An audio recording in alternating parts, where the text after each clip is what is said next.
Welcome back, everyone, to the Drink and Drum podcast, the podcast with all the vibes. I am one of three hosts. My name is Timon Nicholas, aka Mr. Terrible. Signing in, Jaron Tomlinson, the young sheller, aka Pineapple Badman in the building. Wagwan. And it's your boy, Everon Williams, aka Big Easy. You don't know what going. This is the unapologetic podcast with really good intentions. The socials, them located at the bottom of this podcast right there. So make sure you hit us up and tell us what going on. Yo, what's going on? I'm good. I was just watching that show on Netflix called You. Which one? What's it called? You. What is it about? It has 3 seasons, Mike. You don't know about this show? No, bro. I've not even heard of it. Like, I've been busy trying to catch up with this Squid Game, whatever they call it. Oh, okay. Yeah. It's a show about this guy who gets obsessed with girls and he kills people in order to keep them because he keep thinking that's the love of his life. Really? Yeah. Sounds like a sim. And season 1, we got to know how crazy he is. And in season 2, he met the love of his life. Turns out that she did the same thing to him. Really? Yeah. He didn't even know until it was too late. And then she got pregnant. And then in season 3, he's now trying to live with her so that she don't use the child as leverage to, hurt him. And then he falls in love with somebody, got obsessed with another girl. And the wife knows, but he's trying to keep it from the wife. And it's... So it's not only a sim, it's a guy who reneges on his commitments. So basically, he chases after he follows his cock instead of his head. He's a psycho. That's what's up. Yeah, he's a what do you call it? He's a narcissistic simp. These things do happen, but it makes for a good TV show, though. I gotta say. Yeah, no, it's good. It's good. Yeah. I want to watch it now so that I can scream at the TV like, "You fucking idiot!" Nah, you would. I've been listening to the podcast, bro. Listening to a lot, man. Listening to a lot. Well, you sound like you have a lot to say too. Oh, I got a lot to say. But I heard a lot from what's her name? Black girl, right? That's what it is, Nathania. Black girl, right? Yeah. Okay. Well, I don't know this sister. I have no problem with her. I wouldn't know her from another bag of white rice if I saw her on the street. Whatever her feelings are with me, it is what it is. Like, she is a woman. I'm not gonna get into like screaming matches. I wish her all the best. She has a boyfriend, right? I don't know what she have. Oh. I know she have time. Wait. So she don't got a boyfriend? I don't know. I didn't ask her. She got a husband? Mike, I would tell you if I knew. Okay. I know her status is. Interesting. I wonder why. Oh, I just don't. I mind my business sometimes. No, you don't got to mind your business, man. It's okay. When it comes to that, I mean, any man that was with that woman will probably set his hair on fire and run for the fucking hills. But, listen. You not take that, Nathania. So what? She not gonna take that diss. She can take whatever the fuck she wants to take. She called me gay, bro. I didn't say nothing about the woman. She called me gay. Yeah, right. For me, spitting facts about issues. Didn't she call me gay? She did, but she ain't mean like that. I don't care what she can be like. You conduct yourself accordingly when you're talking about people you don't know. You don't know what my stances are on issues. You don't know what I feel about any other subject. Everything I said was for the betterment of our people, right?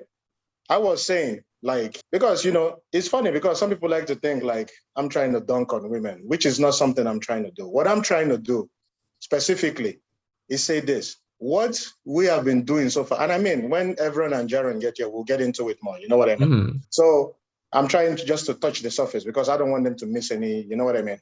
Yeah. But what I'm trying to do is whatever we are doing right, it's not working. It's not working. And the only group of women who have really, think about this, right? If you ask a Jewish woman what she is, she identifies herself as a Jewish person first before she says she's a woman. Only a Black woman will say she's a woman before she says she's Black.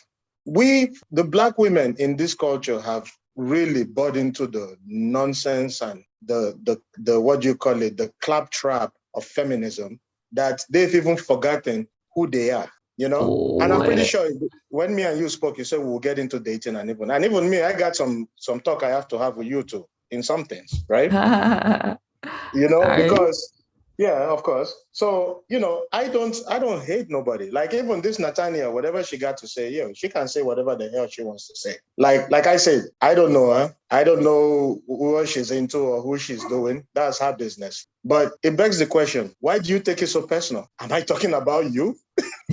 You know what I mean? Why take it so personal? And the thing about these women is they talk about they have gay friends. They're the ones to fly the rainbow flag on the Instagram and all that stuff, right? They put the rainbow flag on there. Oh, I support gay rights, whatever. But as soon as you say anything, and Timon, you know this to be true. As soon as you say anything wrong to a black woman, she calls you gay. She calls you gay. Am I lying? Am I lying? Well, you see, you're not lying, but I don't think they say it as how we take it sometimes. You know, like something just out of pocket and just weird, and you just blurt out something. Maybe it's like that. They just said some shit. No, but make you that's feel the a type of way. But no, but what I'm saying is that why is it that our own women are so quick to attack us? You know, because let me put it to you this way: if a police officer pulls me and you over or something, the police officer don't give a fuck that you're from Antigua and my background is Nigeria or somebody else is from Jamaica. You think they care about that? They don't give a shit about that shit. All they see is a black person. You know what I mean? I get you. And the thing about this is black women, okay, for the most part, have lost their fucking minds. And the reason I harp on black women in particular, especially in the West here, and see, specify it, because last time you talked, you say I trash women. I said women with Western ideals, okay? Because I'm pretty sure if you go to Antigua, a lot of women just want to have a husband, kids, and have a good life with have a family, right? Am I lying? Okay, wait, before we get to that, why is tradition so important to uphold? Okay, let me put it to you this way. When you look at in any society. No, okay, before you go there, why we have to start by comparing other societies? Like why tradition can be changed, broken, restructured? Here's the thing, right? Here's the thing. Every time we talk about, and I know what you're trying to get at, and I will get to it, right? But okay. I preface it by saying this, right? When we talk about, let's say the Holocaust, right? Let's just use that as an example. I mean, it's an extreme example, but let's use that as an example. Or let's talk about slavery, right? Since it pertains to us here. When we talk about slavery, when we try to say all this stuff and we talk about things that have happened in the past, I mean, we all know history is prologue, right? And then the reason why we say that is that we say never again. That's what we say, never again. Every time you look at the degradation of society, be whatever society you look at, the cracks don't come from outside, they start from within. And the nuclear part, when you break it down to the most basic aspect of it, is the family. You understand? The reason why I say that is tradition is something that we use, okay, to keep our morals, laws, and customs. Tradition is what separates us from the fucking beast of the field. I go to church on Sunday. You go to church on what, Saturday, right? That in itself is a tradition. I take communion. You don't do that, but you don't celebrate Christmas or whatever. Like I don't know the specific of your religion, but I respect it. You understand? That is tradition in itself. And why do we do that? Because even in the military, peace. Exactly. That last conversation we had, it carried for like 2 or 3, like. Oh yeah, it went on. Yeah. You know, it carried. Now, does that mean I change my stance? Fuck no. I stand on what exactly I said. You know, it is what it is. I stand on it. 10 toes down. So what's wrong with changing the principle and stuff? Tradition is stopping you? No, the thing is this, right? Change in itself. If you're talking about change, right? Change necessarily isn't a good thing. Change in itself, just for change, is not necessarily a good thing. You drive cars. Let me ask you this. The 1967 Chevy with the double cam overhead, can you compare it to the new Chevy with the fucking fiberglass and the fucking thing that as soon as it hits, it looks like a dead coffin? Can you compare the two? It's changed, but it looks prettier. It's got touch screens, but guess what? That shit will break down in 4 years. But the 65 Shelby has been around since, and it's still ticking. But then you're making it seem that the upgrade you didn't gain something from. So I'm giving away a sturdy car that will last forever, but I'm also getting different levels of protection and growth from my vehicle. It's probably going long distance, faster, and more economical to the environment And yeah, I get other safety features, like a bunch of airbags. So it's like the change might be different, but it's an upgrade. And then at that point, you get to figure out what it is that you works for you. Because I feel like traditions in and of itself are important for foundation building. Yeah. But then after you reach a point where you're now trying to have your own opinion, you're trying to be your own person, try to figure out life unchained Yeah. and unrestricted, that you should Yeah. go out to those comfort zone, those traditions, and find your life's goal, purpose, and tradition. Like create a tradition now for you and your future generation. Some people might go the Okay, wrong so way, and some people might go the right way. okay. So what you just said, exactly. Yes, you're right. Airbags, long range, whatever. Sure. It can get like probably 15 miles to a fucking gallon or something. I get you. It makes sense. Yes, you got the touchscreen, you got the AC, you got everything, power this, power that, whatever. What you just said there is the perfect metaphor for the society we live in. Pretty, big boobs, big ass, flashy, but not here for long. It's just your turn. It's a perfect metaphor for the society we are. Yes, it looks good. Yeah, it's flashy. Oh my God. LED lights. Oh, look at those freaking powered seats, power this, power that, all this, but not here for long. In about 4 years, the car is shit. Yes, the Shelby, I only get 5 kilometers to a fucking gallon. Sure. But you know what that Shelby is? Reliable, dependable, been by my side through every fucking thing. That is the perfect metaphor. And you just like made my point because we go for flash over substance. If you're gonna make this metaphor more complicated, since we have the cars, right, the old-fashioned tradition cars that stay around longer, and these new free expression people who's living in the upgraded model who have to get out in and out of relationship within 4 years, right? Yeah. What about the people who have to walk, catch public transportation, who don't have it sought out or in that right place to get, on them old time Chevys? Because everybody's not in the same position. Yeah, but what point are you making though? I don't understand. Because what you just did is you compared apples to fucking pineapples or something. That's not what we're talking about. We're talking about. So you're just saying left field. All right, let me rinse it in. You're saying that car, the Chevy or whatever, is tradition and tradition lasts. And whatever we're doing right now is not lasting, right? It's an analogy, right? Like that's what we're doing. Yeah, right? yeah, that's what we're doing. Okay. So what about other people who don't have that stable, strong tradition? Because so people who grew up in different cultures. In different cultures, right? Because even though Black people had the same historical trauma, we still different people with different culture, even if they do mix and swirl. But you're taking it differently now. So we're not talking about the trauma right now. We can get into that, right? No, I know. But I just mean each culture different. So to say all cultures are sturdy, like the Chevy. Okay, so here's the thing. You're from Antigua, right? Okay. I'm from Nigeria, even though I basically grew up here, right? But I'm from Nigeria, right? So let's look at it this way. For most Black people, even though we're from different places, we have kind of like an underlying thing that ties us together. You know what I mean? In this sense, if I tell you, if I give you food or something, right? I give you something to eat or whatever, and I season it with rosemary, pepper, and salt, you might pull out a gun and shoot me. Am I lying? Yes. But for a white person, rosemary, pepper, and salt is seasoning. You understand what I mean? I get you. Okay, so what I'm saying is that it don't matter if the nigga from Antigua, if the nigga is from the fucking Balls Deep of Congo. You understand? We all have something that all Black men we inherently kind of have together. The difference is between Black men and Black women is this simple. Yes, you can turn on the news. And you know what, before I go there, let's talk about that analogy you made. You said people taking the TTC bus, right? First of all, when we talk about people who are the 10%, the higher up, the people who are well-to-do, people who are doing well, you're one of those. Because if you look at the context of the UN and you compare to what kind of a life you live, you're actually one of the 10% of people who live at a high level. Do you know that? You know that, right? You live in the way you live in, kings in other countries don't live as good as you fucking live, okay? So this is a first world concept when we say the 3% or the 1%. It's a first world concept. You are part of the 1%. If you take everybody on planet Earth, 7 billion people, it's safe to say, I'm not pocket watching. You understand what I mean? But you make good money. You understand? And if you make, according to the UN, if you make about $50,000 a year, above that, you are part of the 1% because you are in a different class of your own.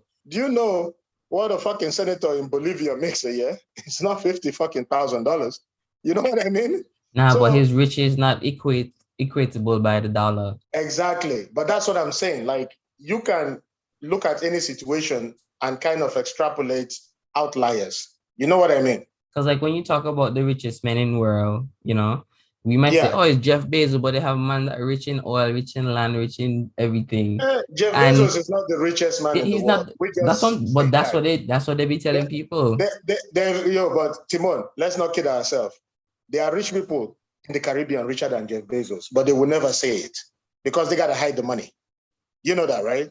Yo, you know, see, Timon is my brother, but man, Timon has been letting these bitches take a dump on me for like 2 podcasts now. You know, I've been trying to talk to Tim about it, but he wants to experience it.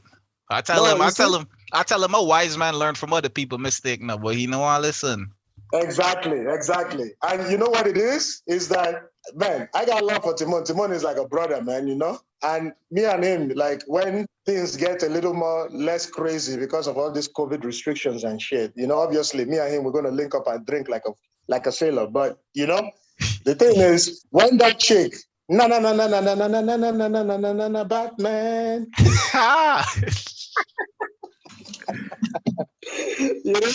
When she said what she said, I was like, listen, whatever, man. They're quick to call gay. And that's what I was just telling Timon, right? They're quick to run and say, this nigga gay, that nigga gay, just because he calls you out on your bullshit, right? And it is what it is. But before you came in though, sorry, Timon, like I digressed here. This dog like fucked up everything. We were talking about what again? I kind of lost track there, sorry. Yeah, we're talking about riches. I came in listening to a little bit of that. Timon was saying, no, the TTC bus, whatever. And I was saying, like, in any situation, you can extrapolate an outlier. You can say, oh, this is what this is what that is. In everything in life, there's always an outlier. When I say 98% of women in the West are complete garbage, I stand on that. Because why? The numbers back me up on it. That's why Timon and Jaron, I got respect for you guys, the church you guys grew up in and everything. Because no matter what it is, that church was pretty straightforward. Listen, I'm Catholic. There's a bunch of priests that diddle little kids and shit. But for the most part, Catholics, we've had our tradition going back thousands of years. We are what we are. You understand? But This modern day black churches, these pimps in suits, okay? All they do is keep black women single. That is what they freaking do. That's not part of the culture or the tradition? No, see, but this is what I'm saying. That is not part of our culture. Because let's take an example. Let's take the 1960s. 80-something% of black households were together. What? Before the 1960s, when we say 40s and 50s, 80-something% of black households were together. What destroyed it? Feminism. You can start from the 60s and look at everything go to shit. Well, I wouldn't say that because times were different then. No, if you think about it realistically, if we were still in the same position that we were in back then, we probably would have been the same. But things advanced too far ahead for it to be the same. Let me ask you. The growth rate for kids that's staggering. There's a bunch of single parents because of somebody was going around impregnating the whole city. No, Timon, you said things were. Yeah, technology bloomed. It advanced, so that's why. Let me ask you this. No. But if you're talking about technology, women didn't invent most of the shit that we use today. No, it had nothing to do with who invent what. I'm just saying you can't compare those time periods in the same thing, because if you had telephones back then, the people will be different. Wow. We're talking about the 50s. We're not talking about 1866 or something. The technology different. Remember these old men from back in the days, they had like 8 different baby mamas. If these niggas had iPhones, just like two miles away from each other. If these niggas had iPhones, all them bitches would be friends. No, but okay, so this is what I'm saying, right? I feel like we are jumping all over to different things. Yeah, because I want to try and nail this thing down, because a lot of the women that listen to your podcast, I really want them to get this into their head. The bonnet wearers out there, who, smoke weed and got like dragon tattoos on their fucking sleeves and like connect Rated. like 3 child support checks from different 3 baby daddies. I Rate want them that to too. get it through their thick skulls. Okay. Here's the thing. When you say things advance, Oh, hold on. things. Wait. Yeah. I did to the mic. Oh, sorry. No, I'm just asking. You sound like you have it inside a cup. Okay, sorry. You hear me now? Sorry. No, I was hearing you. The audio difference was just weird. It just happened so Oh, quickly. my bad. It's what they call it. I was moving my dog's blanket or something. This dog, I'm telling you, Dobermans, don't do it, bro. But I love them, but my God, the hyper, so freaking hyper. But you say the 60s, you're comparing the 60s or whatever. Fine. Let's compare that. Let's look at it, okay? What are the benefits of all that technology and all those options? What has it done for women? Nothing. It make their life. No, wait. Let me finish, bro. Let me finish. You can say what you want to say, but the numbers, they don't lie. The numbers don't lie. The numbers Because just a small portions of it. women are not better off now than they were in the 50s. Mike. When it comes to family, they're not better off now. Like financially, some of these women really came up. But like but when we're talking about money, this is what I'm trying to say. it's the things that they do for the money now that kind of downplay like what was it? It kind of get rid of like the integrity. Okay, but Jared, what are we talking about? Are we talking financial wealth? Are we talking about family? We need to be specific on what we're talking about. That's the thing. A lot of these women, they weren't born to be mothers. Like they have no motherly instinct in them. They weren't raised by women who know how to raise a child. So they come into this world and they just don't know anything other than how to make a quick dollar. But that's what I'm saying. If you go back to slavery times, are you going to tell me that women under slavery? I feel like it's not fair to compare the modern woman to the women of the golden ages, because the women of the golden ages, they had purpose. Like their purpose was to be a part of a family. Okay, these women now, they just want money. Okay, that's literally it. But this is the thing. What you guys are saying, okay? You guys are saying, I understand where you're coming from, but I don't think you guys are pinpointing what the real problem is from the beginning.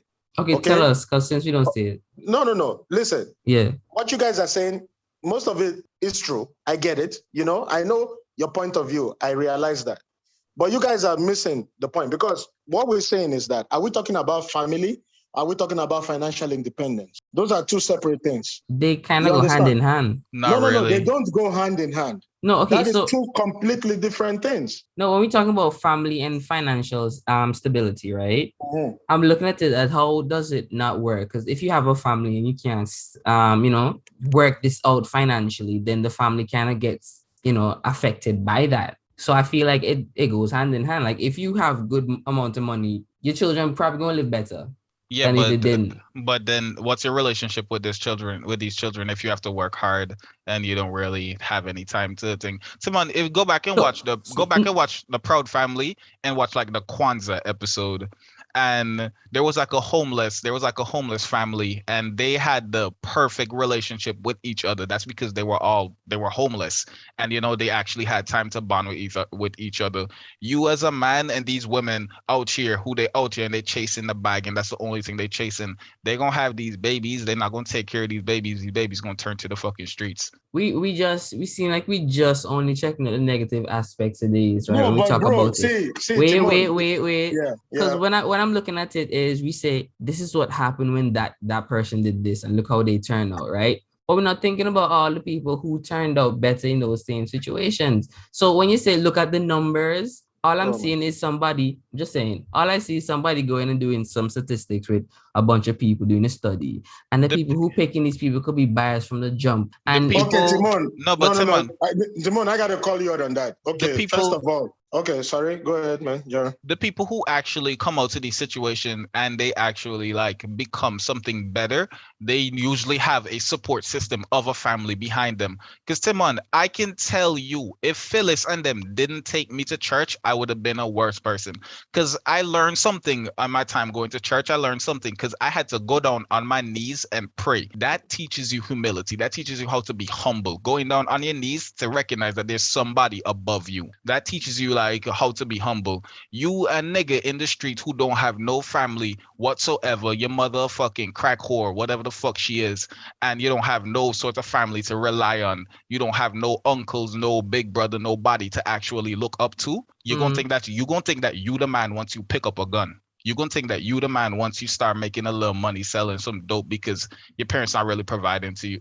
Like, nah. But somebody could be in that so same situation and turn out different. So People what's don't what happens? The people that change is the people that have a family. They have like an uncle that check on them. look? I hear what Okay, you're so saying, but you're still looking at it one way. Timon, you're saying somebody can. You're saying somebody can, but it's not likely. But okay, see, but it's not definitive though, you're looking at there's a difference between probability and possibility. bro. You're looking at the possibility of an issue. A I'm looking at possibility the is a probability of an probability. issue. You understand? A possibility is a probability. No. A possibility is something might happen. A probability is that something will happen.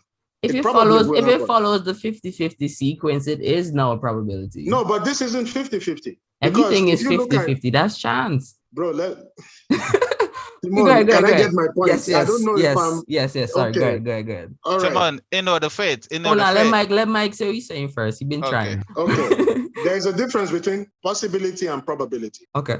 Somebody who was born to a crackhead mother and what do you call it? Who was born to a crackhead mother and the dad wasn't around and he was in jail doing a 15-year stretch. He could end up being the president of the United States. It's a possibility. It's a possibility. It might happen, right? It might be a 1 in 11 million chance, but it might happen, Okay. right?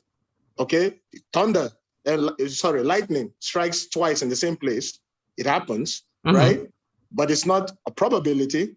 A probability is a bounce of chance that something will happen. If I say, what do you call it? Somebody who was born to a crackhead mother who lived in the hood, and what do you call it? And the dad was not around, and the mom worked 5 part-time jobs and didn't have time for him, and he was in the streets. And I say there's a probability, a high probability that guy will go to jail. The numbers say I'm right. The numbers say you're wrong. Okay. And the reason why that is, the reason why I can say that, if you look at the amount of incarcerated Black men in prison in North America, a lot of them come from single mother households. Lot of them. When you're looking at the graph and he's showing you how much is bad going on, do you ever see how much good is going on? And then if you check the ratio, Timon, I'm not arguing that good isn't going on. I get that. Why we not acknowledging? That's all it is. The way you fix a problem is to hold a mirror to yourself and agree. I can't be 250 pounds in the mirror and be body positive. I will never get better. I have to look at myself critically. Lizzo. I have to look at myself critically. And the reason why I'm saying this is that the jails are full of people who come from single mother households. Now, when we're talking about that things are bad or what the issues are, we're pointing that out because we need to stop burying our head in the sand. Because what we've been doing so far is not working. And we continue to do it. And we continue to gaslight ourselves and say, oh, yeah, this is this, this is that. How long are we going to play victim to some issues? Racism exists. I get that. I know racism exists. When we talk about all that stuff with incarceration or whatever, and I agree completely, 99.9%, I agree. I'm gonna be real. Racism exists, whatever. I'm gonna be real with you, Mike. Yeah. I didn't even know racism was still a thing until I came to the United States. Exactly. Growing up in the Caribbean, I didn't see any of that going on around us. The fact that we still have land that does be kin, feel, and all of that thing, right? And those are like natural, those are like historic sites. And I didn't even actually look at it and realize like this is, I don't know, man. Something just different up here. No, but Jaron, Timon was saying something. We were talking something about the women aspect. Timon, we were saying something. It was a very important point. I think we got sidetracked on that. I really wanted to pinpoint on that. You were talking about something about women, something like that. I remember we were talking about tradition. Oh, yes. So we're talking about the tradition and all that, right? Oh, yes. And I was saying the 50s and now. Okay. So this is what I'm saying here. Obviously, progress will always happen in any civilization, in any time, right? It always happens. Things change, things move forward. Even though things change, there's supposed to be some pillars of things that hold things together. If you look at, for example, our faith hasn't changed in thousands of years. Yeah, we might have gone from the Old to the New Testament, whatever, sure. But the tenets of the faith, the pillars of it. When you talk about the Father, the Son, the Holy Ghost, whatever, right? The Holy Trinity, that is still like a foundation of our faith, right? Baptism, all that. What they call it? Jesus' sacrifice and all that stuff, right? Yeah, your kid, christening your child and all of that. Yes, that is still foundations of our faith. Now, in our church, do we allow gay people to come in the church? And do we allow them to come and worship and pray? Of course we do. Would we have done that in the 20s? Of course not. That would never have happened. They would have probably stoned them to death. The reason why I'm saying this is that, yes, things change, but there's supposed to be some pillars. Now, I got one question for you, Timon. Let me ask you this. Are you going to compare my mom and your mom to the way they look at vows and promises and duty to the women of today? Explain that in a different way. Okay, let me put it to you this way. My mother been married to my dad for 37 years, right? Do you think during that 37 years, she was looking at my dad like, oh my God, look at this guy. I want to jump his bones now. There were periods of time that they had rough patches, right?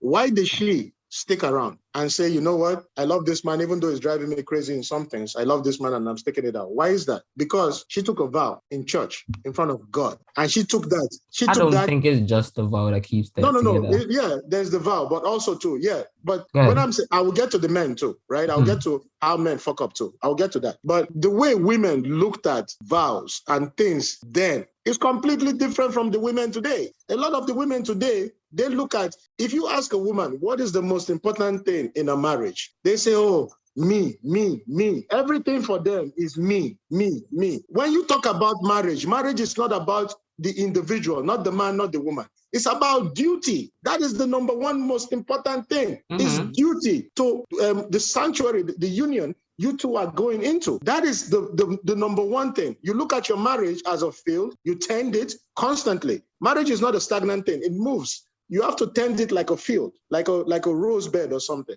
You understand? It's an important thing. Most of these women today don't have the fucking, some of these women will burn water. They don't even have to boil a fucking egg. You understand? They're useless. I mean, bro, come on. 13 minutes. I'm not married. So I can't really say on that, right? But no, you can't. You're a feminist. Okay. You might piss off your purple hair listeners. The ones that have tattoos and are like big as a fucking horse. You might piss them off. See, I can't say that because when it comes to vows, let's say, right, these women make a vow, the ones back in the past and the ones in our time, right? And those ones in the past, they hold on to thick and thin, to sickness and in health, right? And then the ones over here will be like, you catch COVID, you and our man, I'm leaving you. Right? Asshole. And she leave you, right? She said, you know, wearing black Air Force and then how a Glock. She have to left you. She have to she have to leave. Check. So yeah, you might say that they're quick to leave, but again, that's probably just somebody didn't have time to raise that child properly, right? If the men that we had today were back then and had to deal with those women, they wouldn't survive. They won't survive. Because a part of the problem, like, yes, women are really bad in this day and age, but men are fucking bad too. Because a lot of these men, they grew up in those same single parent household with just a mother who can't raise them to be a man. And then these men, they grow up into some cynical, weird, hybrid bitch niggas. Like, I respectfully to you guys, I disagree. A lot of these men out here will text a girl multiple times on on Facebook and Instagram or whatever. If you DM a girl twice and she don't respond, why are you still inside of her DMs? No. I understand what you're saying, right? I understand what you're saying. But what I'm saying is that a majority of men, you got to understand something. Even Chris Rock said it. Chris Rock, he said it on national TV. He said 90% of the women are fucking around with 10% of the niggas. That is the thing is this, true. right? And the thing is this, right? The majority of men, okay? Because one thing you got to understand is this. The role of the women has shifted in the last 50 years. The role of the man has never changed. You still have to buy the house. No, bro, think about this. The role. Okay, so the role of the man. No, the role of the man has never changed. Because let me say this. That's cap. A man. Timon, no. He's not lying. A man. No. Yeah. Go ahead. A man has to approach the woman. A man has to put himself out there. Women don't know what it feels like to get rejected. What that can do to your self-esteem. You have to be mentally strong to take that. Okay. Listen, just like any nigga, I've taken my L's. I walked up to a chick, she said, hell no. I said, okay. I didn't take it personal. But is that 100% of the time? No. But bro, let me say, I'll get to what you're trying to say there. I'll get to it. But come on, there's nothing that going 100% of the time. The role of the man has never changed in the last 50 years. You're supposed to take care of your kids. You're supposed to provide. You're supposed to have a house. You're supposed to have good credit. For you to find the perfect woman for you, there's some certain goals you have to reach. Okay, to reach there. And for men, here's the thing. From a young age, we know how good looking we are. Men from a young age know exactly where we stand in the pecking order. We know exactly where we are. Not me. All my life, I've been told I was ugly. And I didn't start get girl until Mike, back in the day, I used to bleach my skin, Mike. Like exactly where I came from, like they used to hate like dark-skinned men. And I used to hate myself. I had no confidence until I didn't have confidence until I was like 15 years old. Like all my life, I grew up and I kept my head down. I used to fight, but like I didn't look up into like a girl's face or nothing. Like you see, and Jaron, that's the thing. You took your L's as a man. You put yourself out there. The amount of courage it takes for a man to walk up to a woman and say, "Hi, how are you doing? Can I take you out?" Do you know what that does? You ask any woman, and and Timon, you like to talk about this with a different time. You ask any woman, 100% of them, would you approach a guy? I guarantee you 99% will say hell no. Because the thing is, with them, it's their standards and things that they say, equality. For them, they don't want equality, they want supremacy. There is a difference between equality of opportunity and equality of outcome. That's how the females are in Scarborough? No. I'm saying this is how the women are in the fucking West. You can take Scarborough, Toronto, whatever. You can take all of them. You can go to New York, you can go anywhere. Because I got friends who live in the States and complain about the same thing. I have a friend, okay, who is a pharmacist. That guy, he's a pharmacist in Connecticut, right? This dude clears, seriously, $235,000 a year. Easy, okay? Nice house, everything. This guy, he hits all the checklists. What women say they want. Do you know the problem that this guy has? Because when he laughs, he grunts. You know, like that pig, like, you know that shit? When he laughs, he grunts. Oh my God, oh, he's a loser, blah, blah, blah. But then they'll go down the street and fuck Tyrone, and he will give them like 3 pregnancies. Then they'll turn around and say, oh, I'm an independent, strong woman. Oh, the men ain't shit. Who spread the legs? But you have a dude right here. She learned her lesson. They did. But that is the thing. You see, you're doing it again, Timon. You're doing it again. Tell you keep giving these girls a pass. They've been taking a pass for 50 fucking years. When are we going to hold them accountable? Timon, honestly, this is the same energy that'll suck a pussy that a nigga just fucked. Like that's the energy you giving me right now. You will eat a pussy that a nigga just fucked. As you can see, there's no female here to really defend this, right? So yeah, because you're all just talking down to these things, right? But we have to look at it at the same. These things. Yeah, these things, right? The way how we talking is not just generalizing, but we really saying that this is what it is. We're not really saying that even though it happens a lot, it doesn't happen always. But he never said it was 100%. So obviously it's not always. He never said it was always. If you're gonna say just the negative parts of what really shit, let's also say the the positive aspects. Like okay, listen. The positive aspect of a woman in 2021. They know how to make money. We just gonna act. Okay, see, so even if you do it like that, right? So who gives a shit? See, but Mike, some girls do. Oh, you're gonna collect money. Wait, you're gonna be a stay-at-home dad and collect money from your wife? If I have to. I mean, do you know the percentage of women would do that shit? I'm gonna be real. If a woman wants to fund my life, if she wants to fund my life, I'm saying, bro, I'd be happy for that. Boy, I could go to the gym every day. Jaron, Timon, let me ask you this: do you think, okay, bro? Listen, I'm listening. I don't shop. He's like, I don't cook, I don't clean, but I tell you, I got this ring. You're telling me in 2021. You're going to sit your ass at home and take care of the kid, and the woman will go out there and make money in 2021? You crazy. If she make your money, fuck yes. It's the OnlyFans money now. The OnlyFans money. You're gonna be Listen to me. Listen to me. Why am I What working? percentage? No, What? Timon, what percentage of women do you think would do that for you? I know some women that actually do that. Bro, though. I know. but That's no, what I'm saying. Some. But what percentage? Bro, Give me a number. It doesn't matter the percentage. No, I can't. At I that can't. point. I can't tell you, but I know at least like 3 girls who they fund their niggas' life. So would it be safe? Would it be safe to say that a majority of women wouldn't do that? Yes, it's safe to say that the majority wouldn't, but that everybody even that safe. living Like, in life it's a is fact in to say that. 50-50. Yes, yeah, you can say that. Timon, so why don't you play the lottery every week? You might hit. Yeah, it's a 50-50 chance you're gonna get that. You're gonna get that fucking. No, but we're not talking. Okay. No, Timon, play the lottery every day because you will hit. Like, play the lottery. Because if you expect a woman to be the one to, like, women make a lot of money. They make fucking hundreds of thousands of dollars, right? There's women who make hundreds of thousands of dollars. The scenario already fucked up if you're saying a 50-50 to a lottery, which is like I'm not chance. saying, I didn't say 50-50. So who was saying 50-50? You said everything. You said everything had a 50-50 chance. You said that earlier in this. When it has 2 outcomes. There's 2 outcomes. You either win or you don't. Okay, but even if that's the case, then you're not even taking into consideration the amount of people partaking. So now you're saying that the possibility and the probability is 2 different things. And earlier you were saying that the possibility and the probability was the same thing. Go ahead, let me hear you. Because it seemed like y'all don't want to hear me say anything. So no.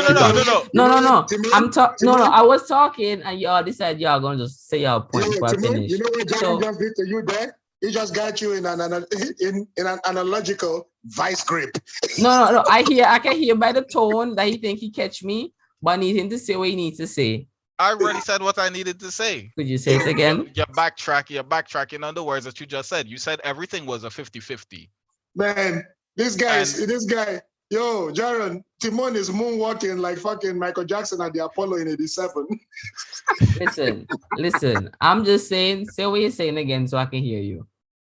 Earlier, you said everything in life was a 50-50. Mm-hmm. Yeah, okay, but you're bringing it from 2 different points, okay? So when I said everything in life was a 50-50 because you had a chance, you were going to say it's either you win or you lose. That's a 50-50, right? So if I go in and I lose, then I'm supposed to win, right? Timon, that's what you're understanding from what I'm saying. What I'm saying is today you buy a ticket, you either win or lose. Tomorrow you buy a ticket, you either win or lose. The day after that you buy a ticket, you either win or lose. Uh-huh. It's 50-50, right? It's 50-50. But then you're thinking about, like, okay, with the amount of people who play the lottery, right?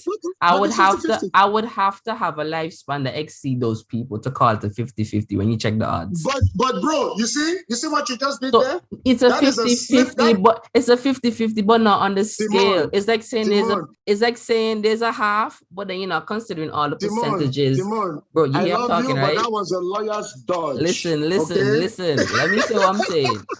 Right? All I'm saying is you have a half and a half. You're not considering all the fractions, all the decimals that make up that one half. No. So when I say 50-50 on the grand scale, it still is. But because of the amount of people that are in it, then the percentage difference is, you're not going to, it's like saying there's an exponential growth. You don't see the error in the start. You only see a couple. Timon, hold on. One second. I'm sorry. I got to stop you there. You keep saying stop me, but you're not hearing. When I explain okay, well, I'm going to go with this. Sorry. Exactly. All I'm saying is you are making it seem like when I say 50-50, that means it has to be even though I said it was a choice, right? It's a 50-50, yes or no, right? It's still the same. It's like if you're saying humans live and they die. They die tomorrow? They die 50 years from now? No. I'm just saying when I say 50-50, take it with the fucking context, please. Okay, so let me put it this way. Okay. When you said 50-50, okay, all right. You said everything in life is 50-50, right? That's what you said. I was just about to say that. Go ahead. That is what you said. Okay, sorry, I'm on your podcast. I'm trying. I don't want to cut you off. Go ahead. My bad, bro. My bad. But this is what I'm saying. Mm-hmm. You said everything in life is 50-50, right? Mm-hmm. So let me ask you this. If a white dude gets pulled over by the police and I get pulled over by the fucking police in Mississippi, let's say a black dude, I get pulled over by the police, a white dude gets pulled over by the police in Mobile, Alabama. So it's a 50-50% chance I might be shot, and then for the white guy, it's a 50-50 chance. I'm gonna be real with you. No, I want Timon to answer that. Is it a 50-50 for both of us? Then the odds of that happening 50-50, that person is a little bit different. But at the end of the day, she's still going out with the same risk. Today might be the day I get pulled over. Today might be the day I don't. Right? But life And if isn't you 50-50. But no, that's not what he said. You got pulled over. That is the situation. You got pulled over by the police. Okay, it still could be. You might. It's not like if every day you're going out, you're getting pulled over now. That doesn't happen to anybody. And if it does, I'm sorry for your the inconvenience in your life. Relocate. But Timon, what I was saying is this, right? When you were talking earlier, you said, oh, the statistic or the study, whatever. No, you said, oh, you could bring numbers, statistics, or studies. No. See, a statistic is a snapshot of, let's say, 1,000 people in a given area, and they do like a statistic and say, okay, this person eats apples, this person eats oranges. What is the statistic of apples to oranges in this designated area? That's a statistic. Mm-hmm. When I say stuff, a study is a comprehensive, over 10, 15, 20 years. They take every statistic, every single statistic, they put it all together and they say, okay, this is what we can extrapolate for the 15 to 20 year line of this certain issue. This is what the outcomes are. Okay. Pause it, Mike. How much things like this you partake in? Well, I got a degree in health science, so I had to know a lot about this stuff. Okay, but like since you're out of school and stuff, how much times you've been partaking in one of these trials where they figure out statistics and things? Like how much time somebody come up to you and ask you and whatever. What if the people that are getting into all these little things, right, to their numbers? No, but you see, that's why we have something called a study. Because if you look at a statistic, okay, for example, if you take New York City, right, the number of violent crimes in New York City, a majority of them is committed by Black men.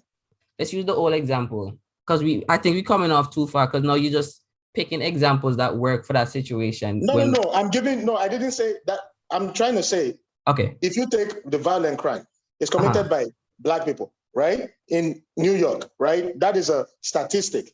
But when you take the study, okay, and you look at it, then you say, okay, the reason why a lot of the violent crime was happening in this certain area, and it was only Black people, was because the crack epidemic at that time was high.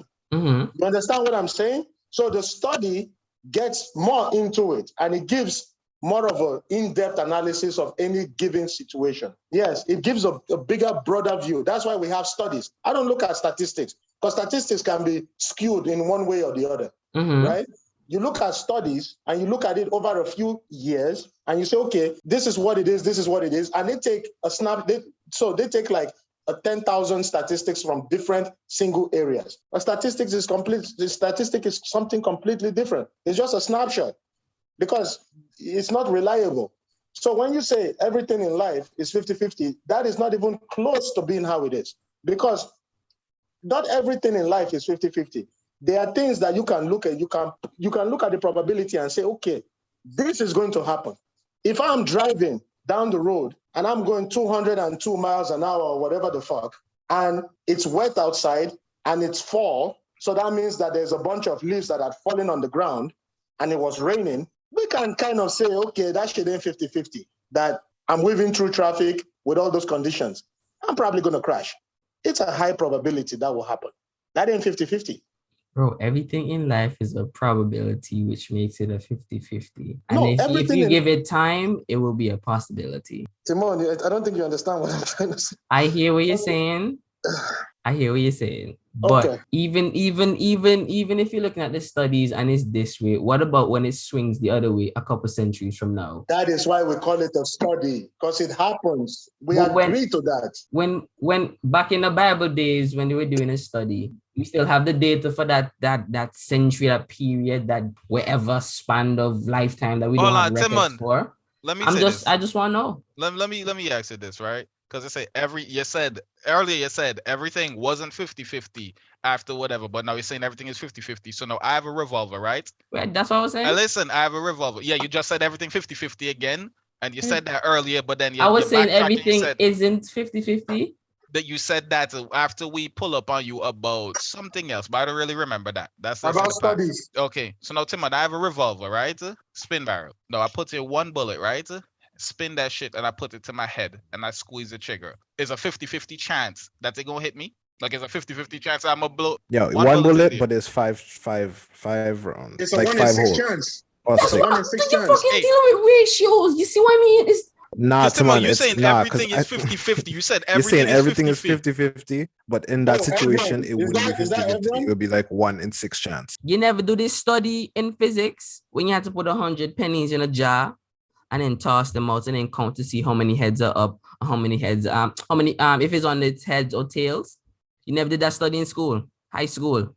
No. Maybe I'm saying it wrong. Did you stack all the coins? Did you stack Yeah, all the want to hear what I coins said tail wrong? down? Wait, do y'all want to hear what I said wrong?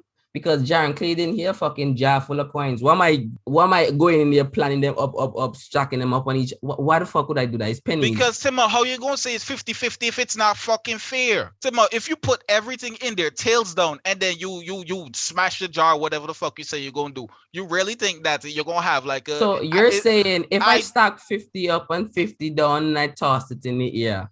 No, I said all down, all down. That's fair. All tails down, every one of them, and you drop it. And I still don't think it's 50-50. I feel like that could be like a 70-30.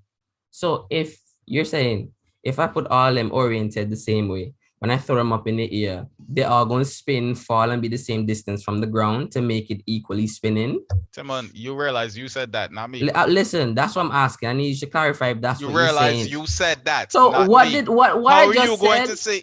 What I said just now that you didn't say. Okay, so I gotta say this. Timon, you jumping between physics, mathematics, you jumping between probability and all this stuff, okay? Yo, Edwin, is that you, man? Yeah, that's me, yo. What's up? Oh, bro, it's nice to meet you, man. The host didn't introduce us, so... Nah, fuck that nigga. Listen, right? I'm saying that all these things, right? Take it easy, man. You're taking this too personal. No, it's not even, Nah, that's it's not the even one. personal, bro. I'm just saying, right? At the end of the day, you're all looking at it and not even giving props to the positivity. All I'm hearing, the only thing I want you all to do is just acknowledge that even though women cheat, men cheat too. That's all I'm saying. Okay, but we never said that. We never said that. That's what I was trying to. Nobody ever said that men don't cheat, and we never said that. Exactly. We never said that all women cheated. Oh my God, why y'all not picking the underline here? I'm saying if you hyping up like, oh, women, 97% of women in the West are trash. Let's talk about the percentage. Just acknowledge. Let's just acknowledge. You said 98. Listen. Y'all fucking missing the point. The numbers don't matter. Let me handle. Basically, Timon's just saying, if you're going shit on the women, you also need to praise them in the same sense. So give them props where they get it and shit on them where they deserve to be shit on. But try and make it balanced so we're not just shitting. I got to edit this whole thing from when we started and here. Okay, so Timon, this is what I got to say, right? I understand what you're trying to say, like, oh, it has to be, you have to acknowledge. I've never said that all women are bad. That's not what I said, okay? I never said that.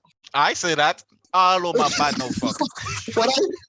What I'm trying to say is this. I say 98% of them in the West are pretty bad. And the reason why I'm saying that is because, for me, I look at the numbers. I'm not looking at anecdotal. I don't say, I know 2 people that are married or whatever. That is my life experience. That doesn't mean anything. I try to look at the court system and how many people file for divorce, who's filing for the divorce, who's all this stuff. 75 to 80% of all divorces filed in North America are filed by women, not men. So there's a lot of things that I'm saying that might be uncomfortable to you, but the facts bear me out. When you say that I don't acknowledge women, of course I do. I acknowledge good women that do good things. I acknowledge that. What I am trying to get to you, Timon, is this simple. The thinking of women in this part of the world that we live in is fucked up. Because for you to be feminist, it's a what do you call it? Being feminist is a what's the word I'm looking for? It's a luxury. If you live in Chile, Peru, Congo, or you live in like what they call it, the Maldives, feminism is a fucking luxury. You need a man to survive. It has been like that for thousands of years. What I am trying to do. We just left our tradition and culture and went somewhere else. Let me finish this. I know you in your feelings because of your girlfriends. I get it. Let me finish. What I am trying to do, even if you disagree with me, what I am trying to do is fight for men. I'm trying to say that men are important and shouldn't be taken for granted. Now, am I saying that all women are bad? That's not what I'm saying. What I am saying is this. The thinking of the women in Western society is bad because the way women... We're on the same page. Huh? We're on the same page. So Timon, not because like he I don't want Mark lost that train of thought before you. No, I Mike have this. I just want to say something real quick. Not because like his topic, right? What he chose to speak about was like the injustice that these women bring it forward to men, right? Not because that's what he's saying means that he needs to talk about the other side. The other side is not something that he wants to talk to touch on. I don't know why you really that's like you advocating for that. I like understand. If you advocating for the other side, then defend the other side. And the thing is this, right? Everyone, I know everyone just joined us or whatever. And everyone, this is what I'm trying to say, right? Jaren too, you know this already because me and you spoke about it at that podcast, and Timon was coming at us then too because of Timon. Timon is a feminist, so let's leave him alone, you know. What I'm trying to say is this, right? A lot of if you look at media, the man is fat, is bumbling around. The woman is the one that is so smart and all this. All that is nonsense. If everyone tomorrow decides that he doesn't want to work, he doesn't want to do shit, he wants to sit on his ass, get fat, eat, post TikToks, they will call him a loser, a fraud, a bitch ass nigga. But the woman can do that and she can still marry. And there's a simp out there that will take care of her. Timon. Yeah, and there's definitely a lot more sympathy that she would get in the same regard. So like a man who would automatically be worthless, or he's just on some, something's wrong with him. But a woman might there's like, oh, maybe she's just going through something, like there's a lot more. I get where you're coming from, Mike. Yeah. And the thing, everyone, I gotta make this point. This is another thing too. Hold on. Could everyone take his mouth off the mic? Oh, is it that sensitive? Oh, you hear me? Sorry, did I mess up? No. No, you're good. That's me. Okay. So and I gotta say this, and Timon, Jaren, we spoke about this too. Here's the thing, right? And I heard you guys podcast, and oh, by the way, everyone, I heard you like Lewis Hamilton, so take it easy, man. But this is what I'm saying right here. Is this right? A man has to constantly be on. And listen, I will say this: there's a lot of bitch ass niggas out there, and I hold men to account. This is what I say about men. I say, you don't have to be Tay Diggs. You don't have to be fucking Masha Montano or whoever the fuck. Just be a better version of yourself. Yeah. Be fit, be healthy, get your money together so that you have an option to pick what is the best thing for your situation. You understand? So I hold men to account. I don't look at men who sit at home and fucking jack off all day and play video games as a man. That's not a man. Okay? That's not a man. That's not a man. That's a bitch ass nigga. But that's a man.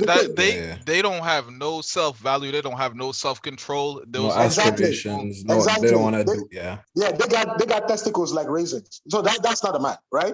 But the thing is, right? A majority of men, we live in the middle. Okay, we live in the middle. In Canada, 65% of black men who make over $45,000 to $50,000 are single. Yeah. So if you look at it, you say to yourself, and I'm pretty sure if I go to the States and I look at the numbers, it's probably higher. You understand? So it's not like the men are not there, but the problem is the women want the guy who makes 100,000, 200,000, banks his guns, goes to church, get like, what they call it, 50 cars, and it's like making $500,000 a year. And he still sell drugs. And still sell drugs. Yep. And you ask the woman, it's like, okay, what do you bring to the table? A lot of these women, they spread their legs. Yeah, but no, and I want to say this. This is what the women look for. When you ask women, what do you want, right? What do you want from a man? Okay? This is what a woman will say. She will say, I want a man who is 6 feet tall, makes more than $100,000 a year. Mm-hmm. Okay? Only 5% of men in North America make more than $100,000 a year, by the way. Must be in shape with a full head of hair, okay? The man, no kids, good credit, own his own home, good listener, romantic, pay the bills, take care of trips. These are all traditional roles. Yeah, Then you ask a woman, what do you bring to the table? You know what she says? I am the table. Okay, but who made those traditions? That's Western society. Timon, this is just Timon, this is just how it is. Timon, if we I say am if we take it, asking a question why y'all jumping on my throat. No, because Timon, no, it's I not back said and I forth. said one thing. I'm not Yeah. fucking pause. I said Timon. one thing and 3 people to chat. Timon, Timon, listen, I agree with you. Timon, we come from hunter-gatherers, right? Okay. We come from hunter-gatherers. That's where the tradition come from. We still following caveman traditions. We don't follow the caveman tradition. We Listen don't follow the caveman tradition no Men more. do. But Men do. this is Men the thing. have to. Go Actually, ahead. no, Mike. No, go ahead. Mike, because of this, because of how easily accessible things are, men don't follow this. We don't follow this role anymore. And because we don't follow that role anymore, men don't have any purpose. Because men don't have any purpose, these women look at us like we're useless. Because without a purpose, you don't have any self-respect. You don't love yourself. You don't care about anything. Mike, I was in a bad place last year. Last year, I was depressed. I got fat. There was so many different things that was wrong with me. Mike, I never snored in my life, and I sound like a bear last year. Like shit was real rough. Now that I finally understand myself and I'm like getting in terms with myself and taking care of myself again, I feel so much more energized. Now I talk to people and I realize that I cut off a whole lot of people that I used to talk to because I'm a person that keep relationships going. But now I realize these people, they don't do anything for me. It's just when I was sad and whatever, I used to talk to them and it used to make me feel a type of way. It used to make me feel okay. But I don't need that comfort anymore. I'm cool with all the discomforts in life because I'm going to overcome this shit and make my life better. Yeah. Niggas like this, niggas don't think like this. And that's why niggas won't be the way that they are. But here's the thing. I went with Timon. This was in Timon, when was the last time we went to that place? Sunrise. That was 2019, right? Mm-hmm. Yeah. So I was like, my belly was a little bit poking out. Okay. And Timon, he's right there. He was drinking with me, whatever. He tried to act like he's this kind of a fucking, liberal-minded. You know, Timon relates to men as men. Okay. You know what Timon told me? Yo, that belly is getting out of control. Straight up. And you know what I said? You know what I said to him? I was like, yeah, you're right, man. Goddamn. She's like, he told me, it's like, yo, Mike, you used to box. What the fuck is this now? I go, listen. That chicken wings, man. That shit gets you. You know? You check you. You check your Mike, man. That's the thing. Yeah. Mike, the last time we spoke, right? I think I told you I was like 180 something. Mike, I'm 170 now. And now that I'm 170, I look bigger than I was a couple months ago. God damn, this nigga shredded, man. Congratulations on giving birth to muscles. Soon. When the shredded yet, like I guess got a couple more pounds to drop. Yeah, man. And the thing is this, right? Wait, Mike, hold on. I have to advertise his Skillshare class. Jan is teaching class for 20% off on his new Skillshare. How to lose 180 pounds in 3 months. Mm-hmm. Anyways, back to things. And you know what? And you know what? You are so right, man. Because you know that Skillshare, I gotta say it. I use Skillshare, try to get rid of my accent. The shit is still here.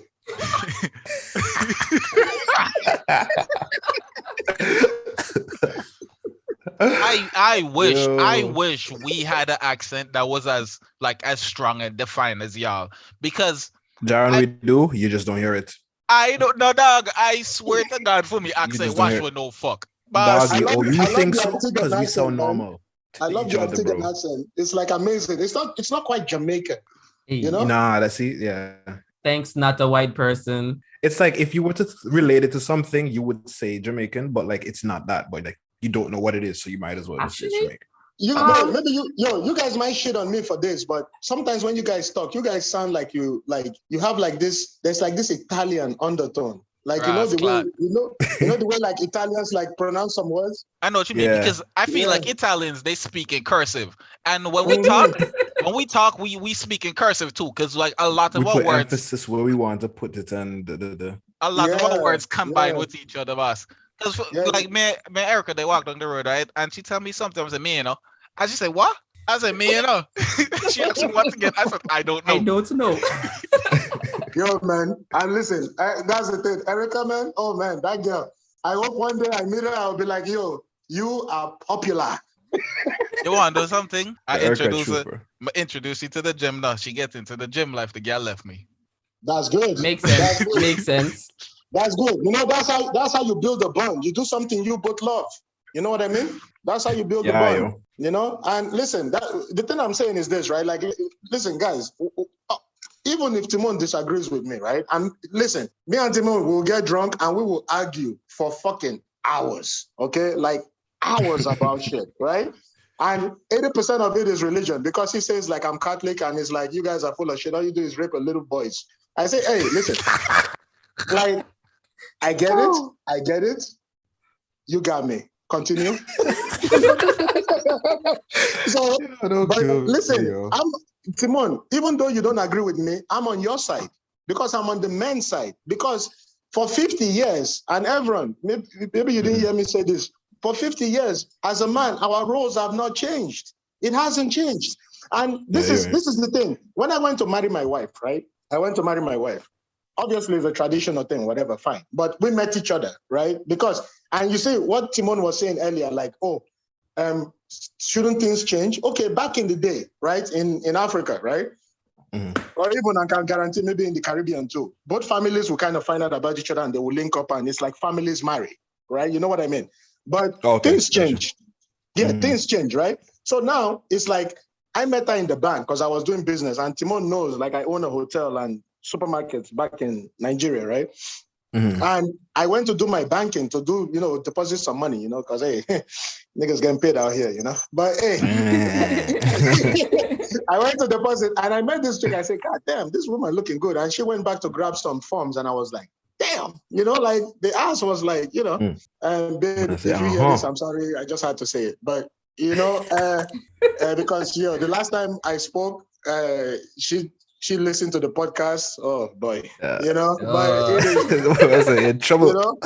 She's like, I agree with you, but the way you said it was too harsh. I'm like, yeah, but this bitch has got to take a pill. If they don't like it, you'll deal with your PTSD. But what I said was, I went to see, and the dad told me, this is my daughter. I'm putting her in your care. What can you offer? What is this? What is that? What is this? Blah, blah, blah. And black people, for us, it is more important. When I speak about this stuff, I'm not talking about the white folks. Yeah, they will be okay. What I'm talking about is us. Us. Yeah. We need, and black women, just if you look at white women get on code fast. When it comes to white men, they get on code fast. They protect their white men like they are on code. Black women will shit all over black men like it ain't shit. Like they will say nothing. Then when they get punched in the face, why didn't the black man step in and defend me? Why? That's the 97% the black women. So that's the 87% black women. I didn't say 87. I said 98. They suck. in the West. Correct yourself. In the West. I'm not going to remember 98. Sorry, I've been trying. Yeah, in the West. What I'm saying, though, this is what I'm trying to say. All I'm doing is trying to hold the mirror for us to say, let's look at ourselves. Like, let me give you an example, okay? If you look at it, these are things that men go through. Okay, these are things that men go through that nobody talks about. Okay, a man is more likely to die in the military. We get drafted, women don't. We're more likely to be homeless. That is a fact. We are more likely to be victims of domestic violence. Even though they don't say this, men are more likely to be victims of domestic violence. If you look at the Department of Justice, okay, in America, they will show you the numbers. And men are more likely to be victims of domestic violence. Men are more likely to be victims of violent crimes, gunshots, stab wounds, all that. More likely to be suicide victims, okay? A man is only loved conditionally based on what he can provide. Yeah, in the eyes of society, that is, yeah. Men are loved conditionally. If a man can't pay his mortgage, take care of his wife, take care of his kids, no love there. Bro, I've been telling like Erica this about like the things that she and her sister do. This is going to affect her brother, cause like if her sister decide that she like the gangbanging music or whatever, she throwing up all these gang signs. These are shit that will get a bullet in her brother head. Like he would get hit for her actions. The thing that will get him killed, not her. Yep. So like I be trying to let them know, but like they don't want to listen to me when I talk because I'm a man. Yeah, and the thing is, I when I listened to the podcast, I heard Timon said with the body count, and I wanted to get into that. Timon said the body count. Oh, why should that matter? Let me tell you why a body count should matter. Okay, let me tell you why. If I am somebody who is a criminal and I was busted for breaking and entering, and then I got busted for what do you call it, car theft. Then I got busted for grand larceny. Then I got busted for fucking credit card fraud. Then I got busted for what they call it, jaywalking. Who gives a fuck? Or like I got busted for fucking grand theft auto. I got busted for. I'm being real. Busted. I wouldn't trust you. Why you still on the streets? Thank you. If a woman, think about this for a second. A chick says to you, like, "Oh yeah, I was living my best life. I was a play. I hear some of these girls talk, right? And okay. Hold on. But let me say this. Let me say this before you go. I will let me just say this. They say, they try to compare a man and a woman. First of all, women got no game. Okay. None. I would like to see a woman talk a woman. I know a girl that can probably she don't really have no game though. They don't really have no game. But if they spread their legs, you're gonna eventually find your way. Yeah, because listen, even if you're lesbian, right? Because if a woman approaches another woman, the defenses are down. Most women look at you like you're about to rape them or something. So a lot of times, as a man, you gotta have game. You gotta be able to keep her at ease. You gotta talk. You basically gotta talk your way into her pants. I would love to see a woman try that shit. But when you talk at this, let's look at it this way. Let's see a chick went to school. She went to university, right? And she was knocking down one dude every week. So there's 52 weeks in a year. And she did a 4-year degree program. So let's say she knocked 52 guys in 1 year. You take that times that by 4. That is what, 208, right? She fucked 208 fucking guys. What does that say about? So just assuming that she's gonna do that for the rest of the years. Oh Lord, hear the man situation, man. What does that say about her character? The reason why we look at body count is this simple. It is easy for me to go down the street and pick up cocaine. I got money to do that, but I don't do it. Cocaine is fucking amazing. Anybody who's tried cocaine will tell you, yo, that shit is fucking the bomb. But I don't do it because I got discipline. Why the fuck would you fuck 208 guys? Anybody who's what does that say about you want to know what's crazy? You want to know what's crazy? These niggas nowadays, they think popping pills is cool. They think drinking cough syrup is cool. Why they don't just do the fucking cocaine? Because it's safer. It's safer, bro. And after you take that cocaine, bro, you like a superhero, bro. I've been to parties, bro. I see niggas snort a line and then they just start bench pressing, bro. And they just start bench pressing. I was like, y'all niggas is insane. People be having this conversation. Everyone hasn't said much because a lot of the shit is clicking. He knows where we're coming from. It's here. You see where your silence do, everyone? What we're saying. Talk up, you people that chat shit. No, cause Mike never done your point. Me listen to Mike now. Yeah, check. Jaron doesn't disturb the man.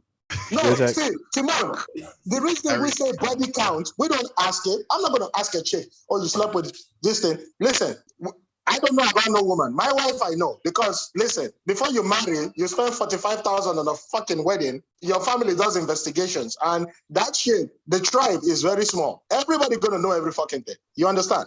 And I told you that nigga dead, so I don't care. But listen, what I'm saying, okay, is this simple, right? The reason you look at a woman's body count is this simple. If everyone wants to fuck a chick, everyone has to walk up to the girl.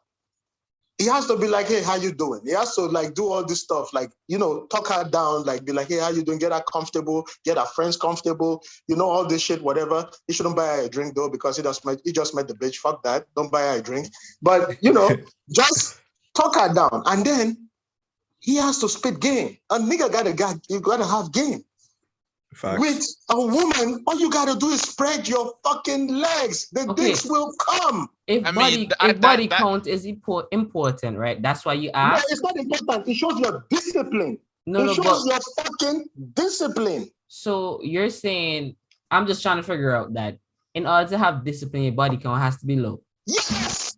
So men don't have any discipline? No. He's saying, okay, no. He's saying, right, for a woman to get dick, right, she literally has to do nothing except want it. Because if she wants it, she can have it. right? Oh, we already all established that that's but the a thing. man, if he wanted, he have to work for it, right? Timon, So as far as it goes, it's the same as me. Actually, that's a bad analogy. It's like if she has like a fridge. It's like if she just eating because she has food versus she eating. That's still a bad Cause analogy. no, she just eating cause of food day, and instead of not because she hungry. Nah, but Timon, basically, right? Any woman with a high body count, that is, she essentially as worthless as a nigga But who how just would sit you down there. know? She is essentially as worthless as a nigga who just sit down there and beat his meat all fucking day because they don't have no fucking self-respect, no discipline, and they just this is just what the fuck they gonna do. They don't Okay. have anything else. They don't have anything else going on in their life of substance. But that's if it's if that's the situation, is like if she just out there because she ain't got nothing else to do and that's what she use her time to do, then that's a lot of them are out there, bro. Okay. How we obtain this this knowledge? We asked in the streets. You don't know girls? So you're saying that she just gonna blatantly just walk up to you and be like, yes, my body count is 50. Nah. We're not saying that. So how we arrive at this knowledge? No, Timon, this is what we're saying. I just want the question.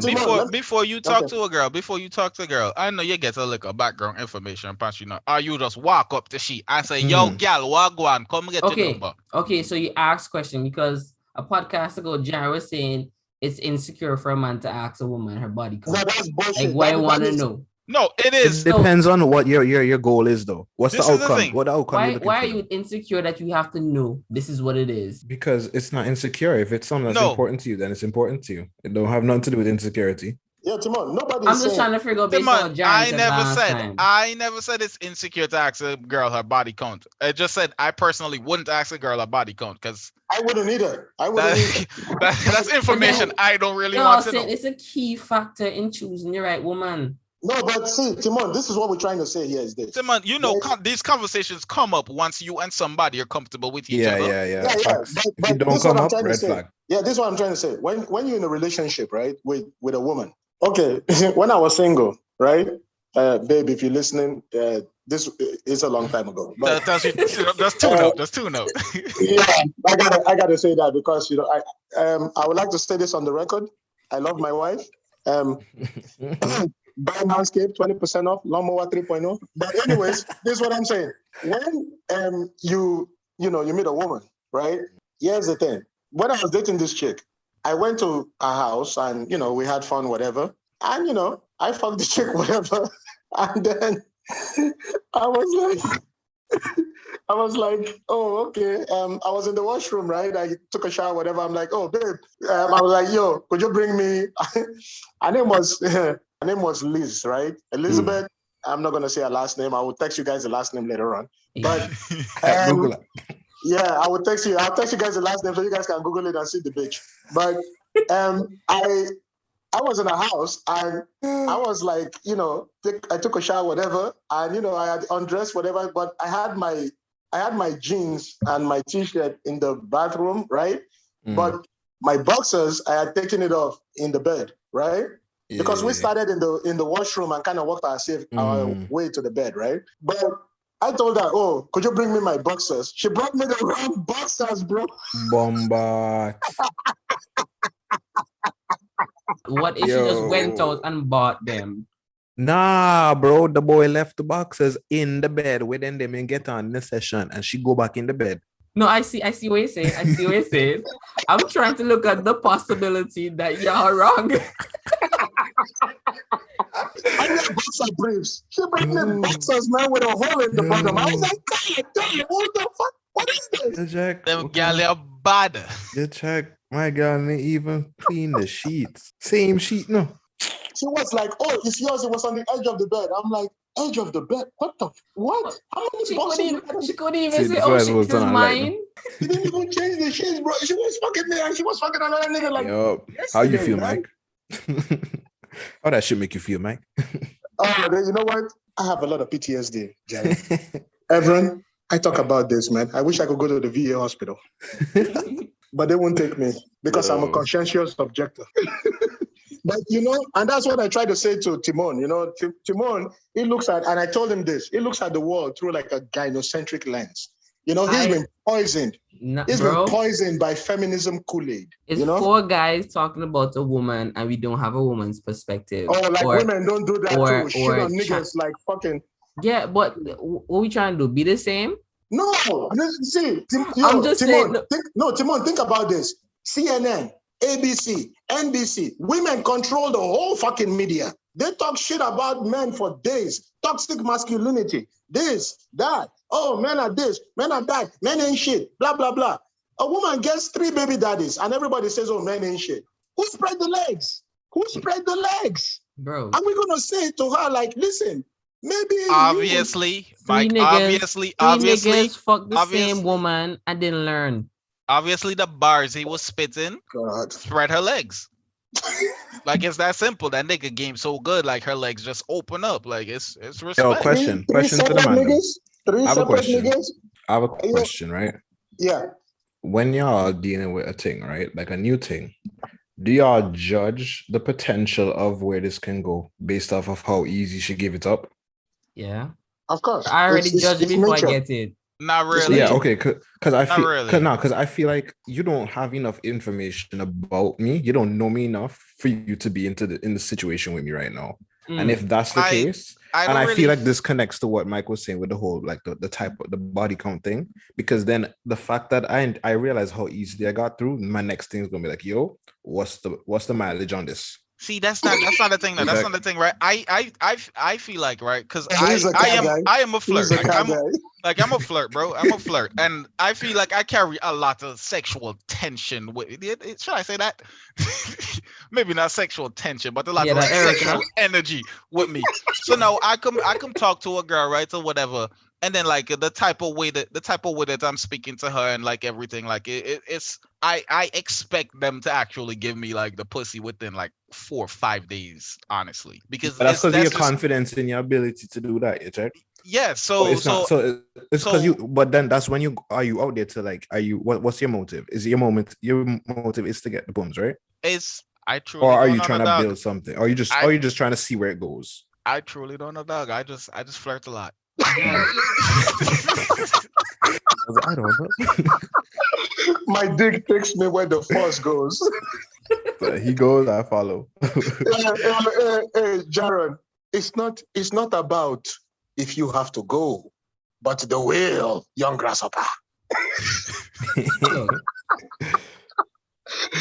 Yo, listen, I'm saying, like, bro, like when you meet a chick, right? Obviously, when you're younger, right? You just want to knock them down, like you like notches on the belt. And Timon knows this, right? I went to McMaster University, okay? Like, listen, McMaster University is famous for 2 things: producing a whole shitload of nurses and engineers, okay? And I took health science. I was like right in the middle there. Yo, my wife is going to listen to this, but it was fun. You understand? So yeah. I was in university and I was like one of like 4 black dudes in my program. Oh yeah.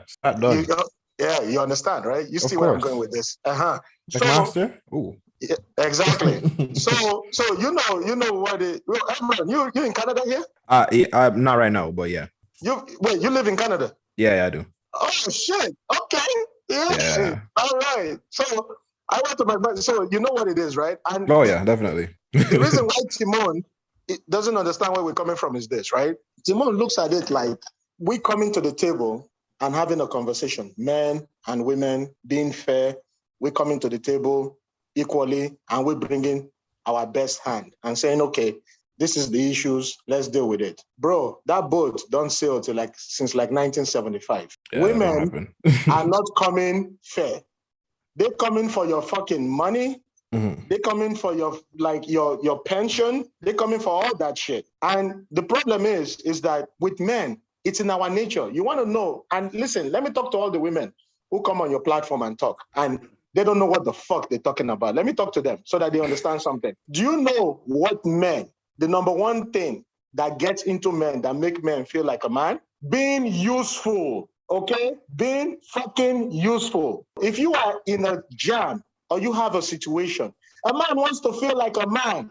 Let them help. Let them deal with it. Be a woman. Let them feel like a man. But if as a man you can be useless, If as a man you can be useful by yourself, why you get into this? No, it's not like you can't be useful. It's like you don't want. You see what Timon is doing? You see what Timon is doing? I'm just asking stuff. I'm not doing anything. Timon, you are doing something. You're adding more to what he said. Okay, then I'm hearing it different. Simple. Timon, what I'm saying is this. You know, when I have pride as a man, right? When my wife, because we want to get a house, right? Mm-hmm. And we went and we had to, when you get in escrow, right? We were trying to close the place, whatever. We go there, whatever. She's like, oh, baby, I want an island or whatever. And then the bank was like, oh, this is what it is. The contractor was like, oh, it's going to be like another $15,000 extra. I was like, it's okay. I got this. My chest was like the fuck up to here. I was like walking around like my dick was like rubbing against the floor. Because one thing about a man, when your wife says, oh, the kids need new diapers, this, and you'll be like, I got that.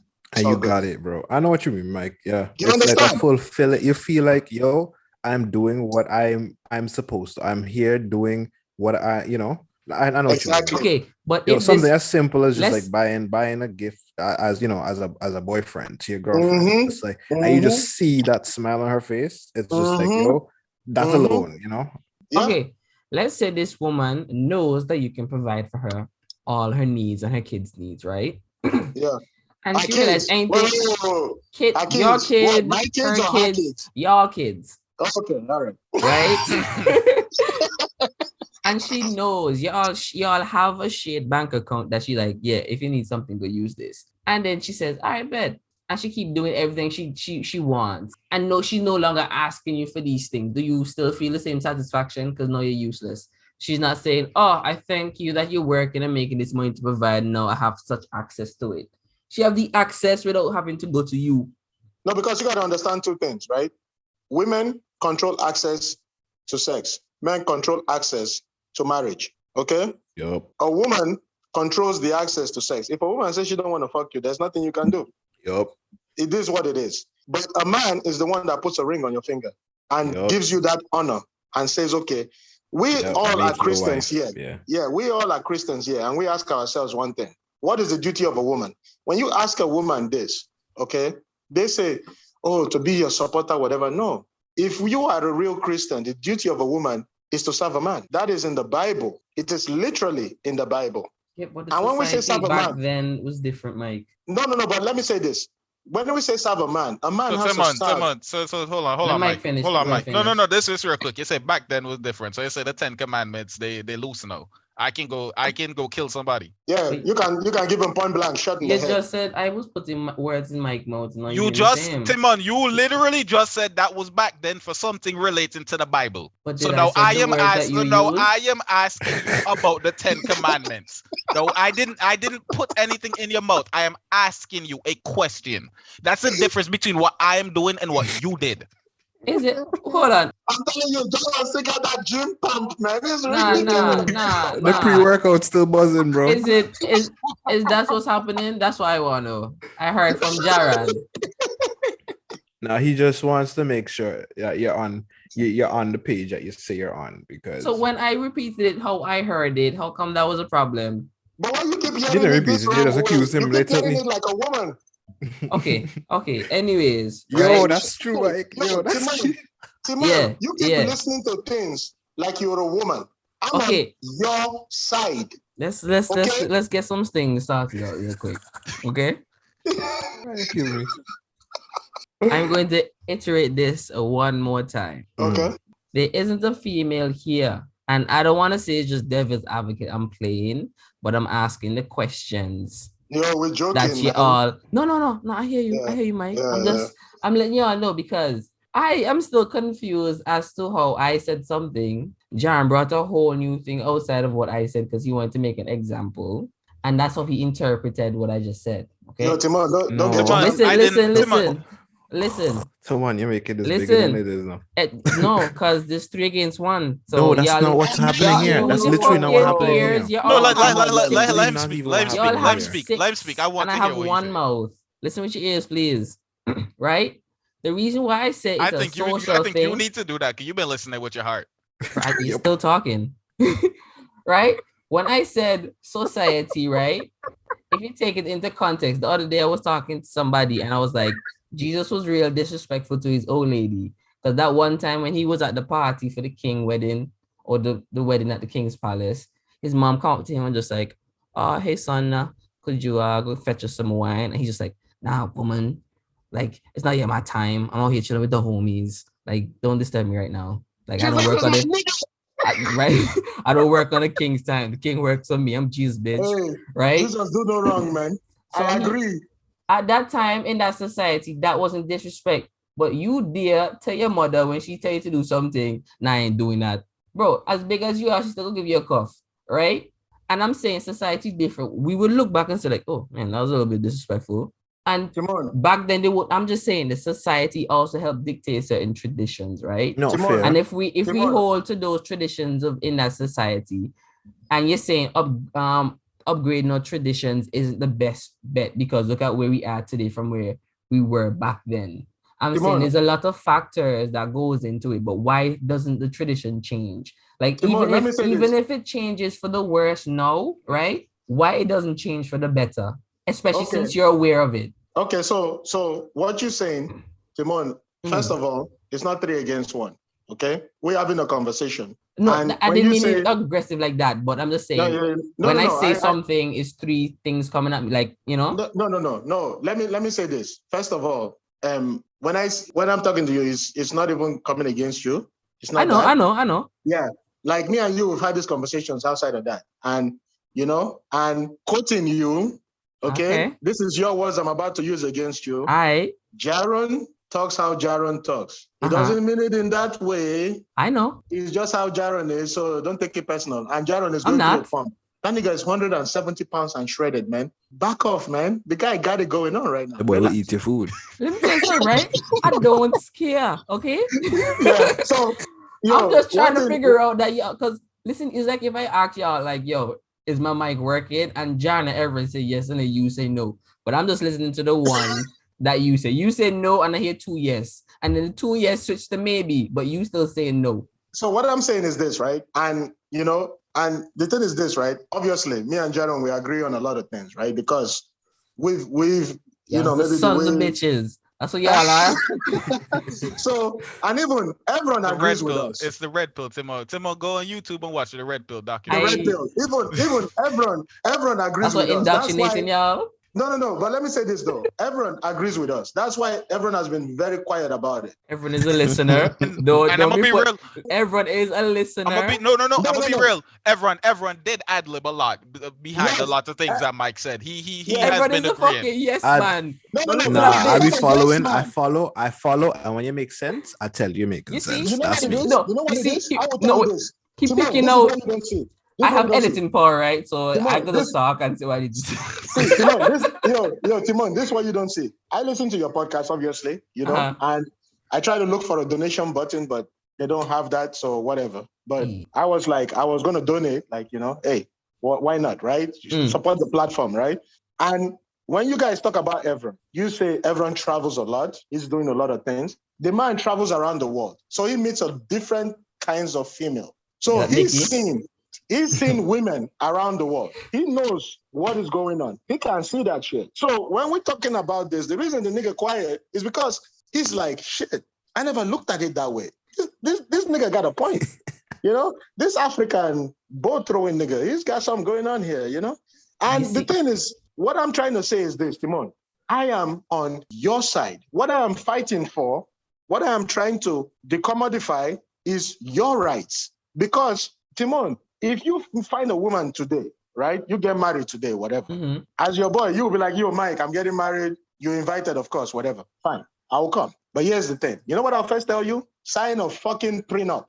Because guess what? If you divorce, she will take half your shit, half your house, half your pension, take your kids away, all that. Because that is how the laws are designed. Against men. And women don't fight to say, they fight for equality. But I don't see them fighting to change the marriage laws to say, hold on, Mike. This is what it is. This isn't really relevant, but I just want to tell this to Timon. Yeah. I just flipped the coin 10 times and I got heads 3 times, tail 7. And and this is good because okay. Let me address this point because like I'm a science guy and what Timon was saying made no fucking sense. So Timon said this, right? Timon says everything. Let me tell you, son, right? I can't say talk because I have Timon. editing power. The boy hurt. No, I'm not. You're gonna edit me, Timon? This is where our relationship has gone to right now.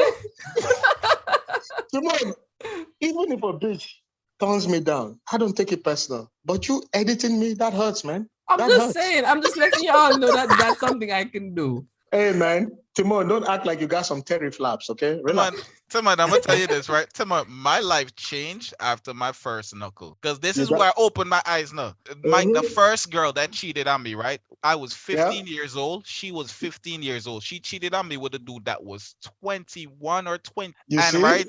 And when I Mike, at 15 years old, I was probably like 140 pounds or so. And I was bigger than this dude. I was bigger than him. So I'm looking at this dude and I'm like, I didn't even feel sad anymore. I was like, it just disgusted me. You see what I'm talking about? This nigga was dirty. And I realized like the fact that she actually made this choice, even if he manipulated her, she made the choice to actually speak to this nigga. She made the choice to actually be around this dude. She made the choice to go into this room and take her panties down. Exactly. So I realized like, should have asked her body count. And listen, don't forget this. Problem. No. Yo, Jaron, don't forget this. When she was fucking the guy, the dick slipped out and she put it back in. Listen here, right?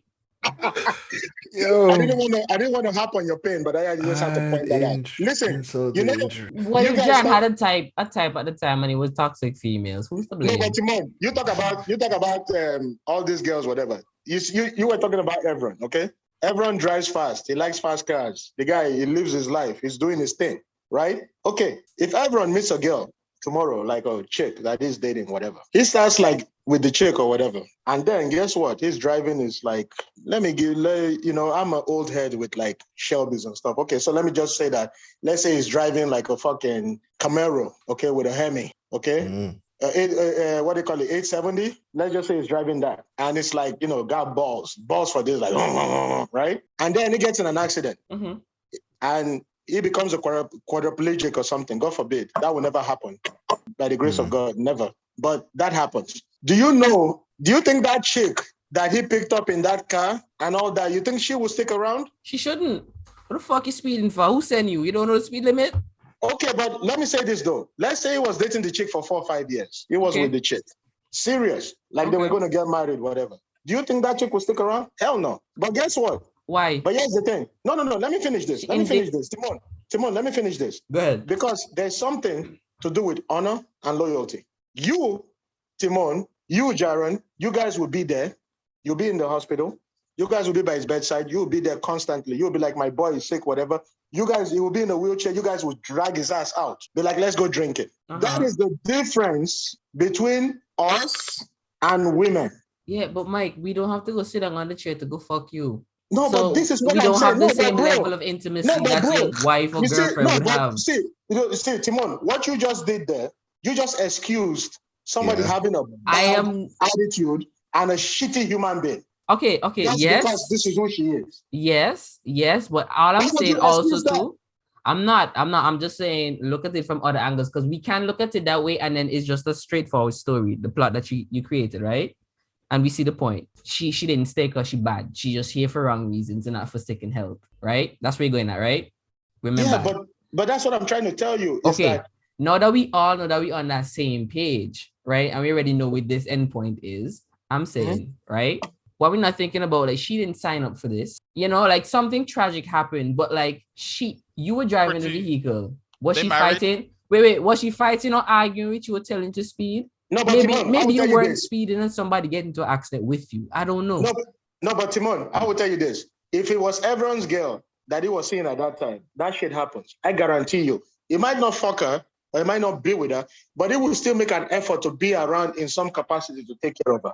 Because men, the way we look at things is completely different. A man can't just, you could be, and you've gone through this too. You've gone through this too, Timon.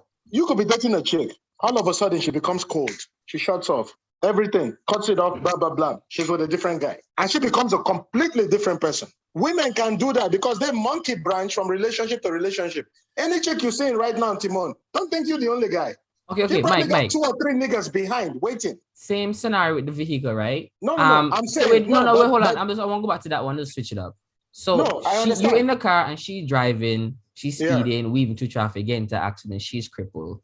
You have to take care of her, right? Your thing is you would stay here because you love her, you're loyal to her, and provide. No sex on the table because she's in a wheelchair, and you're here for her.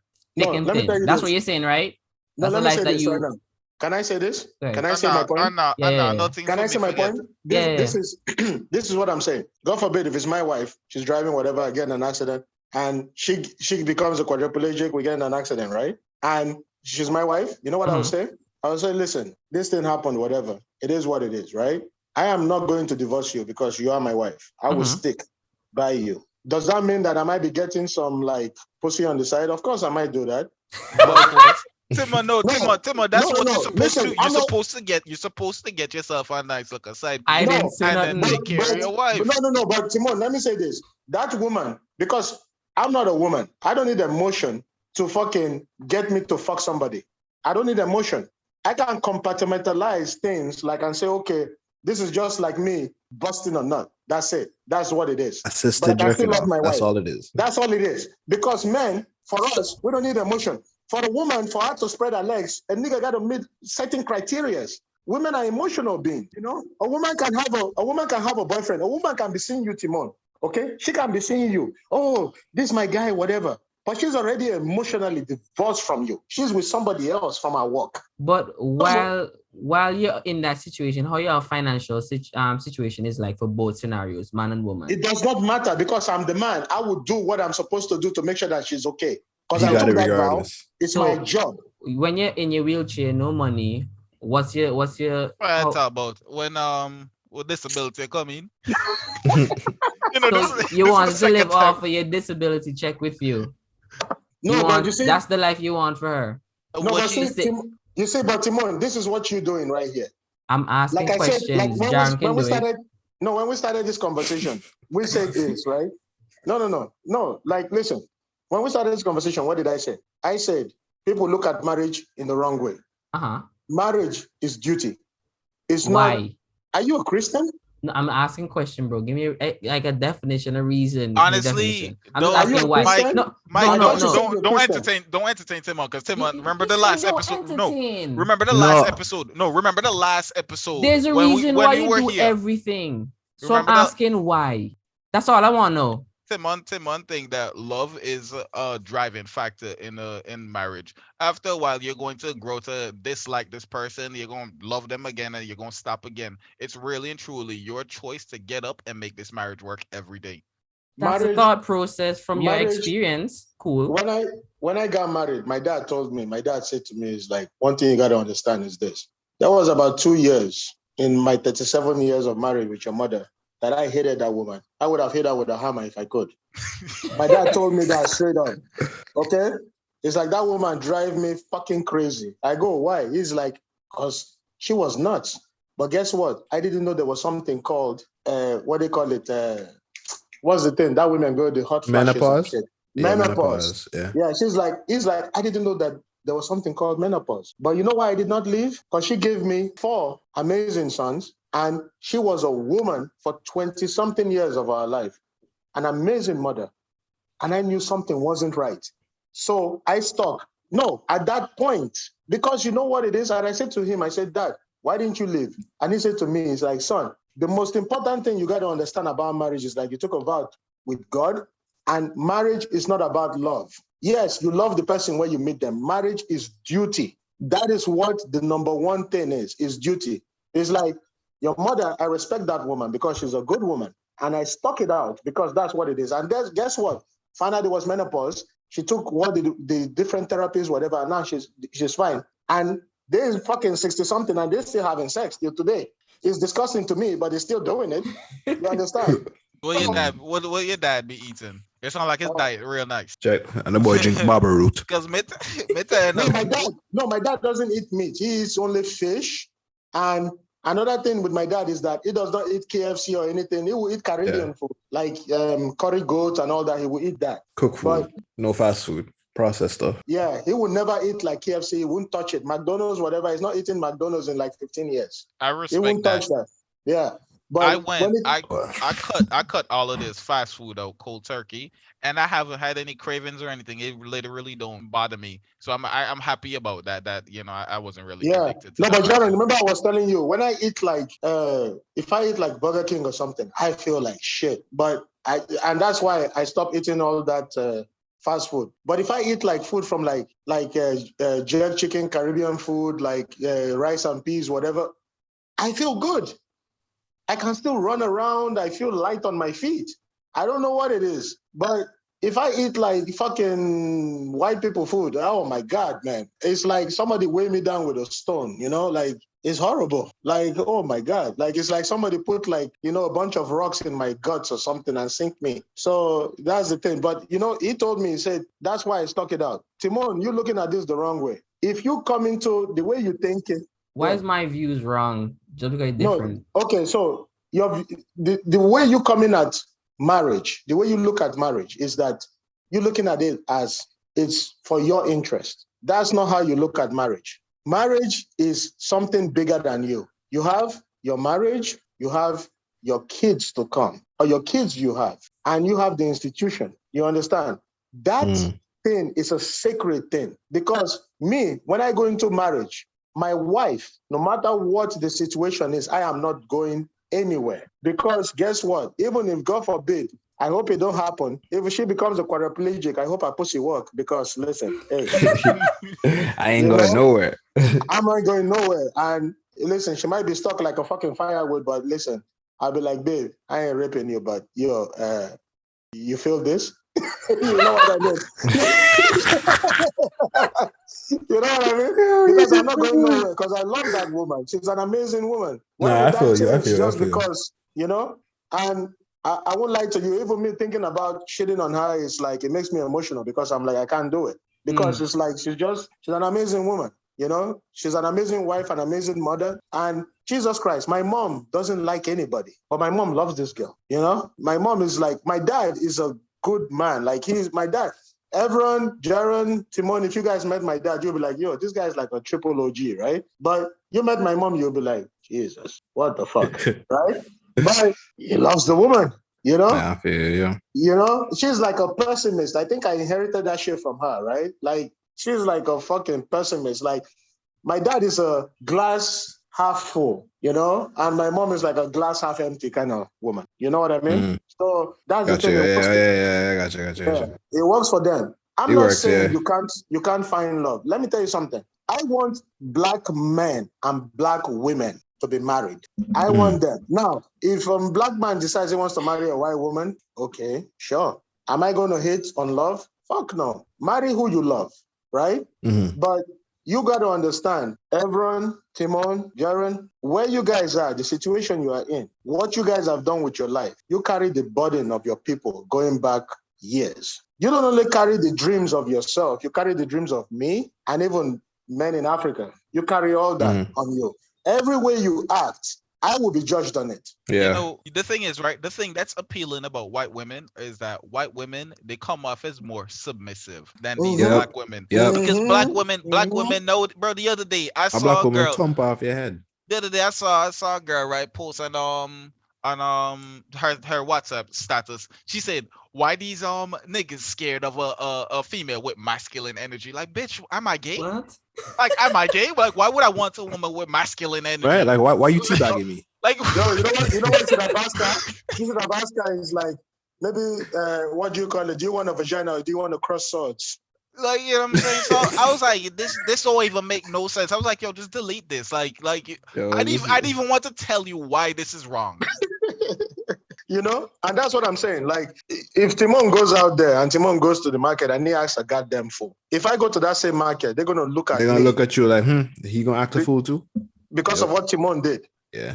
So that's why I say to guys like you, because let's not kid ourselves. 4 of us on this podcast right now having this conversation. We are successful, man. We're doing well with our respective careers. We're doing well with the stock market. Shout out to Timon.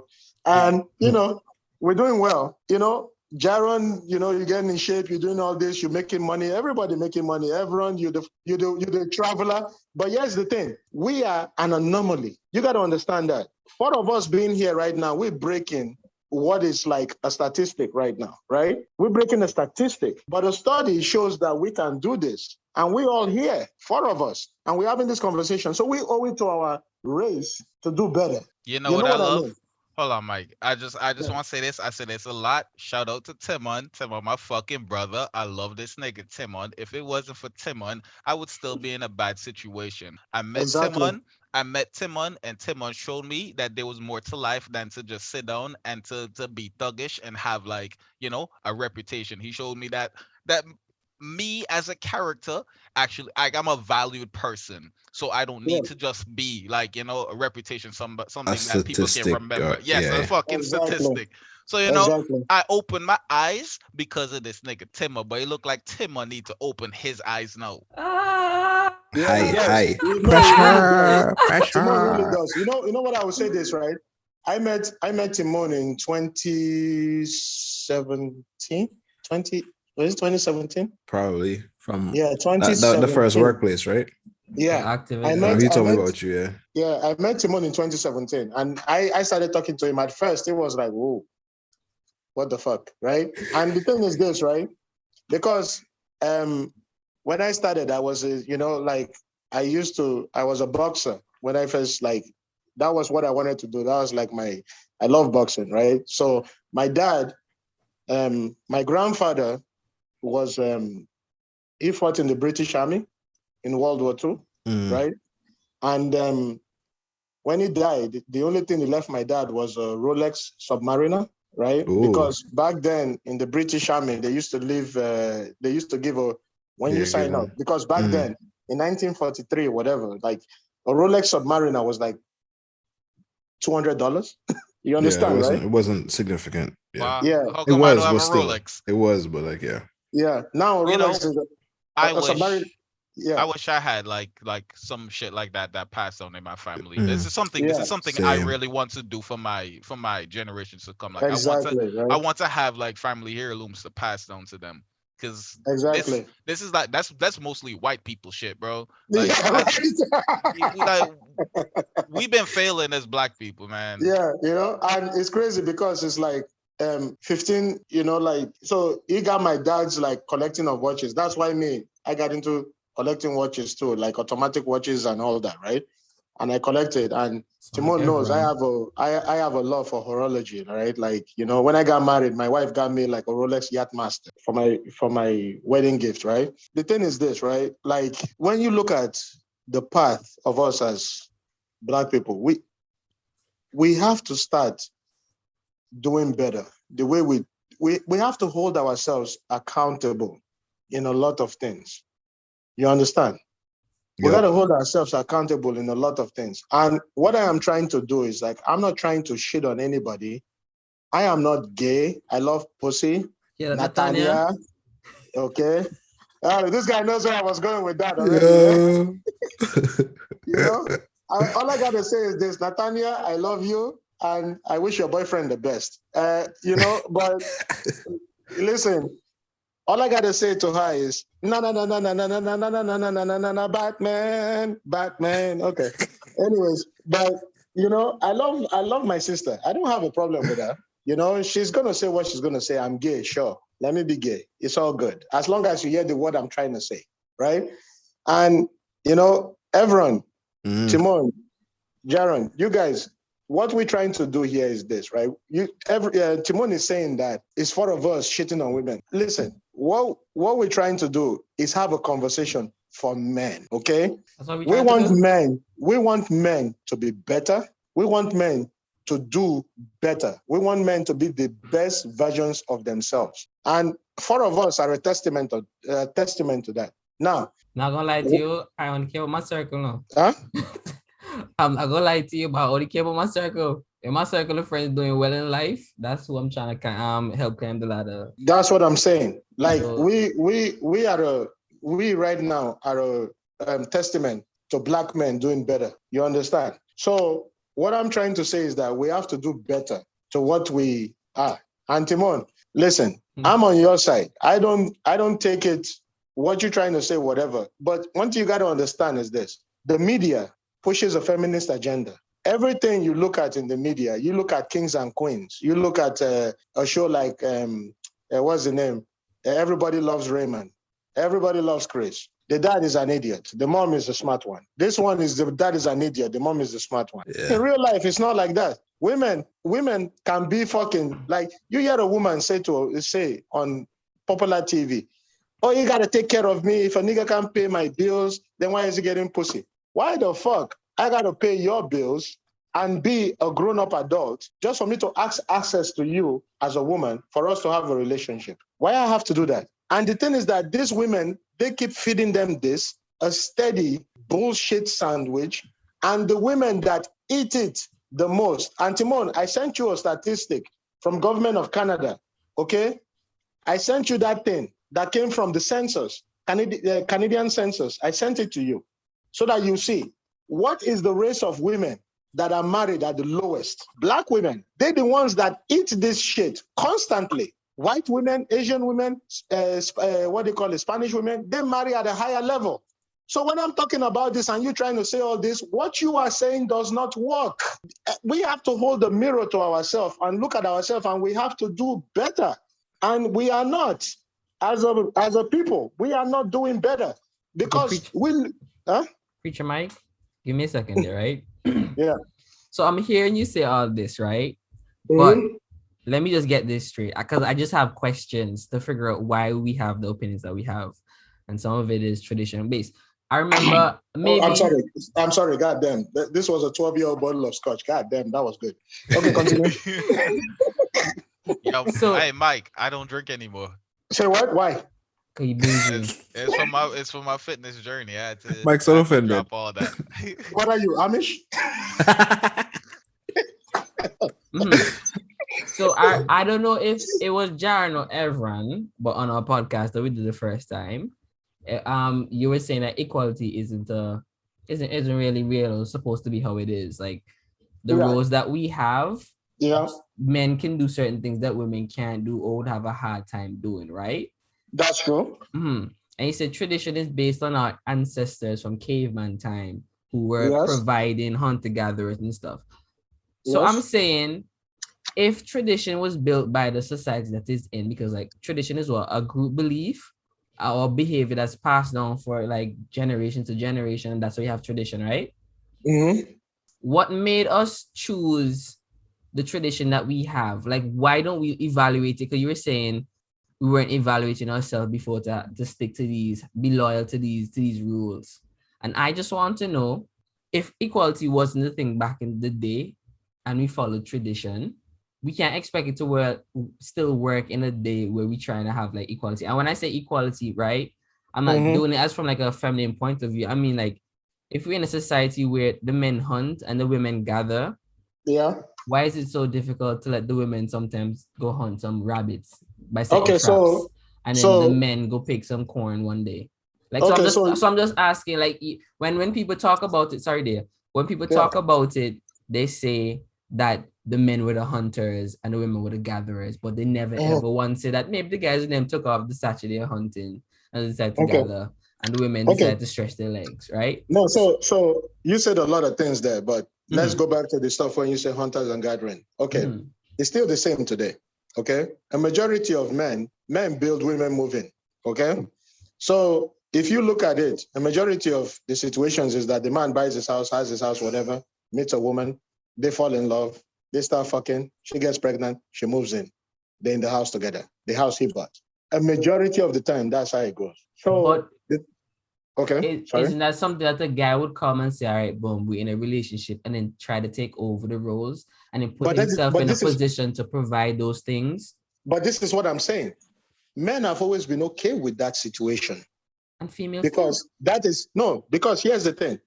When you were growing up, your dad said to you, oh, you have to be a man. Nope. Men have to do this, men do this, men do that, right? Men have always grown up and known this, that you have to succeed in what you do. You have to become a better version of yourself. You have to do all this. Men have always gone through this. This is what we are taught. This is what they brought us up saying. Men have been stuck in the traditional role, which brings me back to this, what we were trying to talk about earlier.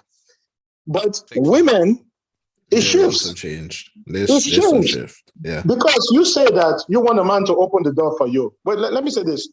No. But that's what I'm saying. Because we're not playing. See, this is okay. So you're conflating two things right here, Timon. You're conflating two things. You're saying it's not right to change because look at where we are today. No, he's not saying that. He's saying that's just what it is and what it's always been. That is what it is. Listen, I don't argue the roles men and women play. I don't argue that. Mm-hmm. What I'm saying is that one sex is sticking to it, another sex is making it fluid. Okay?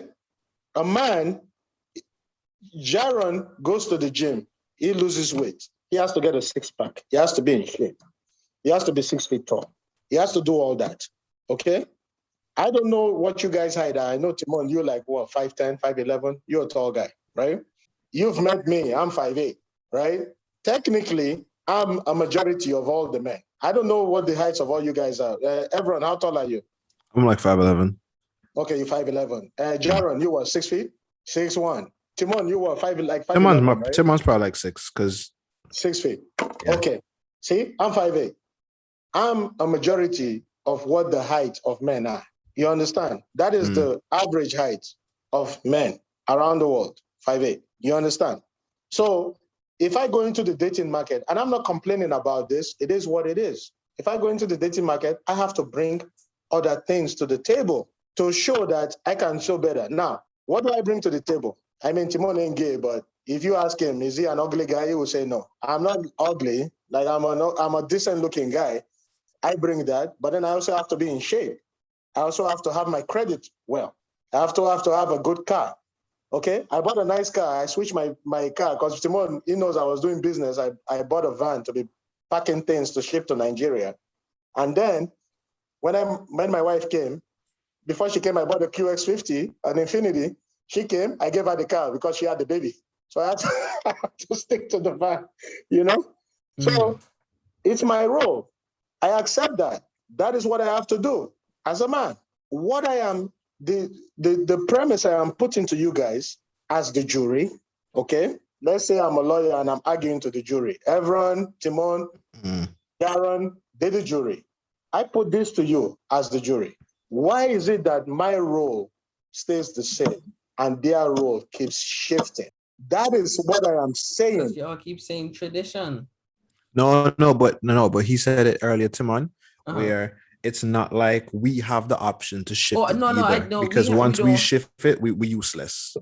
So a man is still required to be a man based off of still the tradition, but a woman is not held to the same standard where she needs to maintain that role. No, I get what you're saying, but then it's still like oh, I know if I go down the step, I'm gonna fall, so I'm not gonna go down the step. That's what it just sounds like. It's like you know that it's not gonna work, so you don't try. Wait, sorry. Why? Because I'm not. Me. Yeah, well, duh. I'm not trying to be a bum. You lost me completely. What the what? Yeah, I'm not trying, because like I'm trying to see what's the problem with it though, Timon. Like, because I am not going to change my standard of being a man. One, because I am a man and I believe I want to be a man. I like being that role of a man. But two, also, if I was in a position where maybe I didn't like all those things about being a man and I wanted to change, the traditional role, it would be a problem. That's what I mean. When you're pulling from that area, right? You're saying this is what it means to be a man. So to diverge from this would make me less of. No, not to me though, because I would still be a man. But then you're just saying the things that you do make you useful, and then that therefore makes you a man. Because but we're talking. But in this whole scenario, it's about how you stand within society. You check. It's not about how I feel, whether I change my role or not. It's not about my feelings at all. It's literally, it's a problem within society. For me, if I do this, everybody gonna look at me crazy, and I'm gonna be crazy in this, even though I may feel comfortable with it. So I have a choice, yes, either to choose to be different and live with the hardship of being different, or stick to the norm, which is probably what I'm going to do. And the thing is that what Timon isn't getting is that I am not arguing that. I accept what the roles are of a man and a woman. All I am asking, and what I am putting to you guys, and Timon especially, is this. Why is it that Jaron or Evron has to be 6 foot tall, make $100,000 a year, has to have his own home, have his own car, have everything together, and the woman brings absolutely nothing to the table? Mike, they bring pum pum to the table. That's something. That ain't what shit. You could get that shit from the Korean district for $200. So then, look, I don't know what kind of females you all be meeting while y'all come to this conclusion. Oh, maybe I feel you're not talking to enough. That's my problem. Maybe that's the problem. Timon. Maybe that's what it is. Nobody, I hear noise, but nobody what you have to say. No. Wait. But Timon, how are you going to say wait? So I'm going to say the same thing you're going to say. No, you're not. So how you know? Already, no, but how you know? Timon, you said you don't want to know. Listen. You don't want to know. Hey, I have to say. I know, but I'm just saying. You could wait until I say what I have to say, and then say, "Oh, I wasn't going to say that," and then say what you're going to say. Go ahead then. No, go ahead. I was going to let you say what you have to say, but I'm just trying to figure out like why. This is really what you're arguing to do. Pointless. It's not pointless because I got a point across. Hey. Anyways, right? You said you don't know what type of women that we talk to or whatever, right, Timon? But a lot of the girls that you talk to, they don't have any personality and they don't have anything to show. So now, how you are going? Like, what? Like, how are you going to tell Mike that he wrong with what he just said? I am not saying it's wrong. I am asking questions. How do we come to this? Because if we're not all on the same platform, you're on a different one. I'm trying to figure out. What made you decide to step up on that platform or step down on that platform? What was the driving force? Despite what your mother told you, or your father told you, and your teacher told you, what made you decide to these? Oh, it's just society. Okay, so society is dictating everything, but yet you're saying you don't want to change society because it's not going to work for you. Timon, you are entitled. Y'all just calling my name, but I was talking when y'all were calling. Oh, I'm sorry. You saying something? Go ahead. My bad. No, your platform. So I'm just trying to figure out like if society is the thing that will change tradition, right? If society is going to change tradition, but then you're saying it don't make sense trying to change society to be that stone in the pond to create ripples. You're saying it don't make no sense, so we're not gonna do it. Why we come to this conclusion to see the upgrade, but don't take it because it's expensive or something. I don't know. Okay, so Timon, the thing is this, right? You're entitled to your own beliefs. You're not entitled to your own facts. Okay? So when you're talking about, like I said, right? Your beliefs are your beliefs, the facts are the facts. Okay? I don't come at this because I say, oh, this is how Mike feels, or Jaron feels this way. Tell me how Mike feels. I don't want to hear the statistics. You're not numbers. I want to hear what you feel. I've been saying how I feel about it. What I'm trying to say, you said, no. You said that, oh, we're saying this about the women, whatever, blah, blah, blah. Okay, fine. You might disagree with what we're saying, right? You might disagree with it. Fine. Go ahead. That's you. You're on the feminist side of the whole thing. Good. That's you. Right? Say one time. Bro, you're a feminist. Let's just leave it there. But, fine. But the thing is this, right? It's kind of like this. When they say like, oh, a man makes $1 for every woman 77 cents. That's bullshit. Like if you look at, it's been so disproven, it's not even funny. Like even people that say on TV, they can't say that anymore because it's such bullshit. Because guess what? Men work 60 hours a week. Women work on average 35 hours a week. Okay, men are can work longer hours. Men work harder jobs. They work oil rigs. They work they dig ditches. They do all this. They do deep sea diving, all that. Deep sea welding. Things. Thank you. So men do harder jobs that women will never do. Okay, so that's why men make $1 to women 77 cents. That's just the fact of the matter. But nobody wants to say that because we have to make women feel good. We don't listen. We need to knock this shit off to try to make women feel equal. We are not equal. maternity leave is something that you don't have to think about when it comes to a man. Yes, we are not equal. Frequent bathroom breaks, the time of the month is not going to affect the way that we work or any of that. It's just what it is.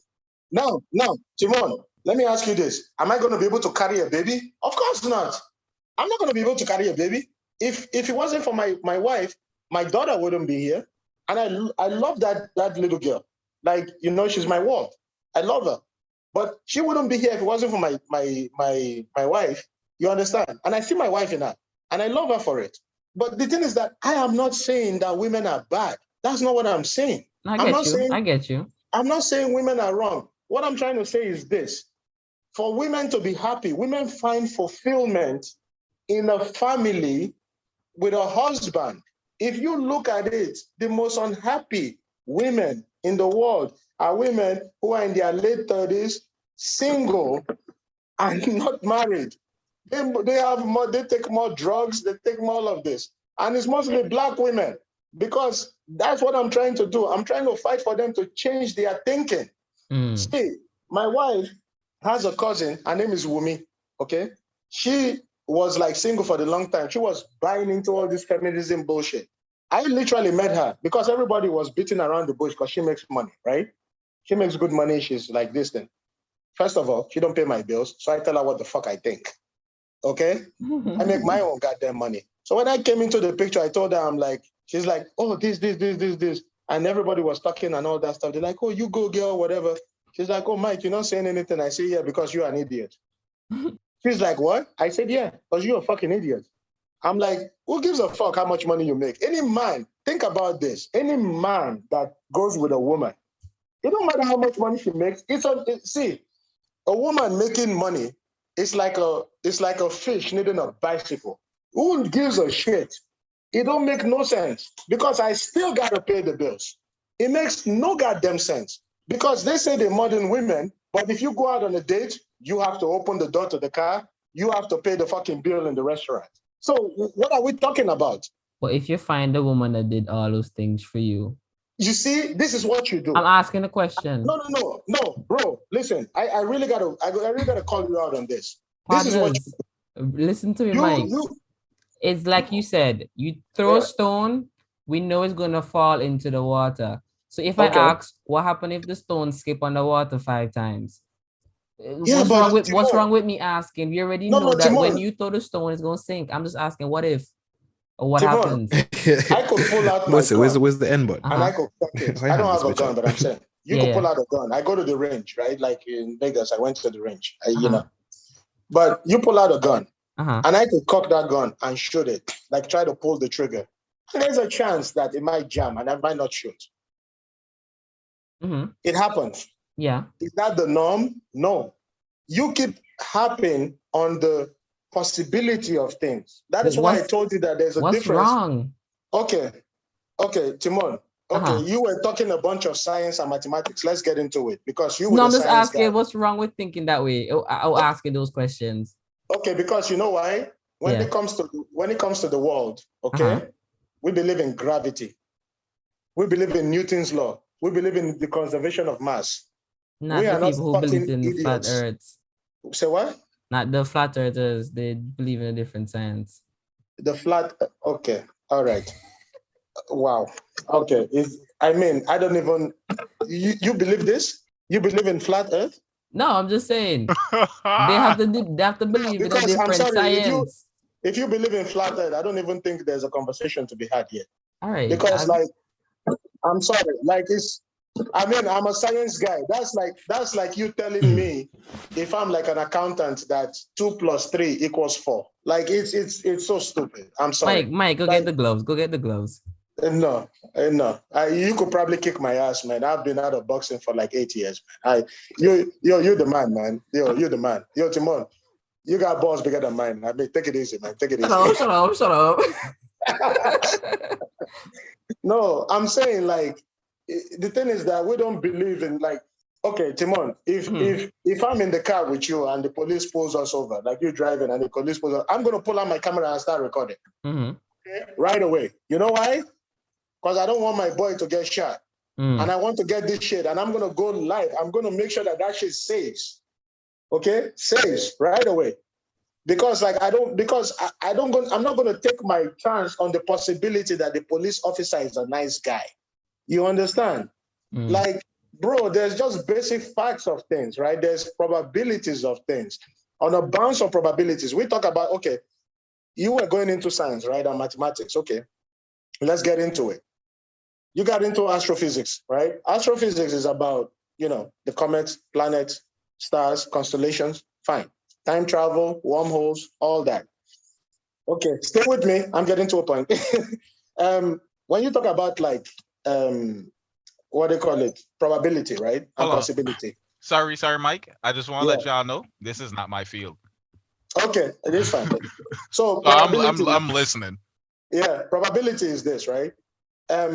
Okay.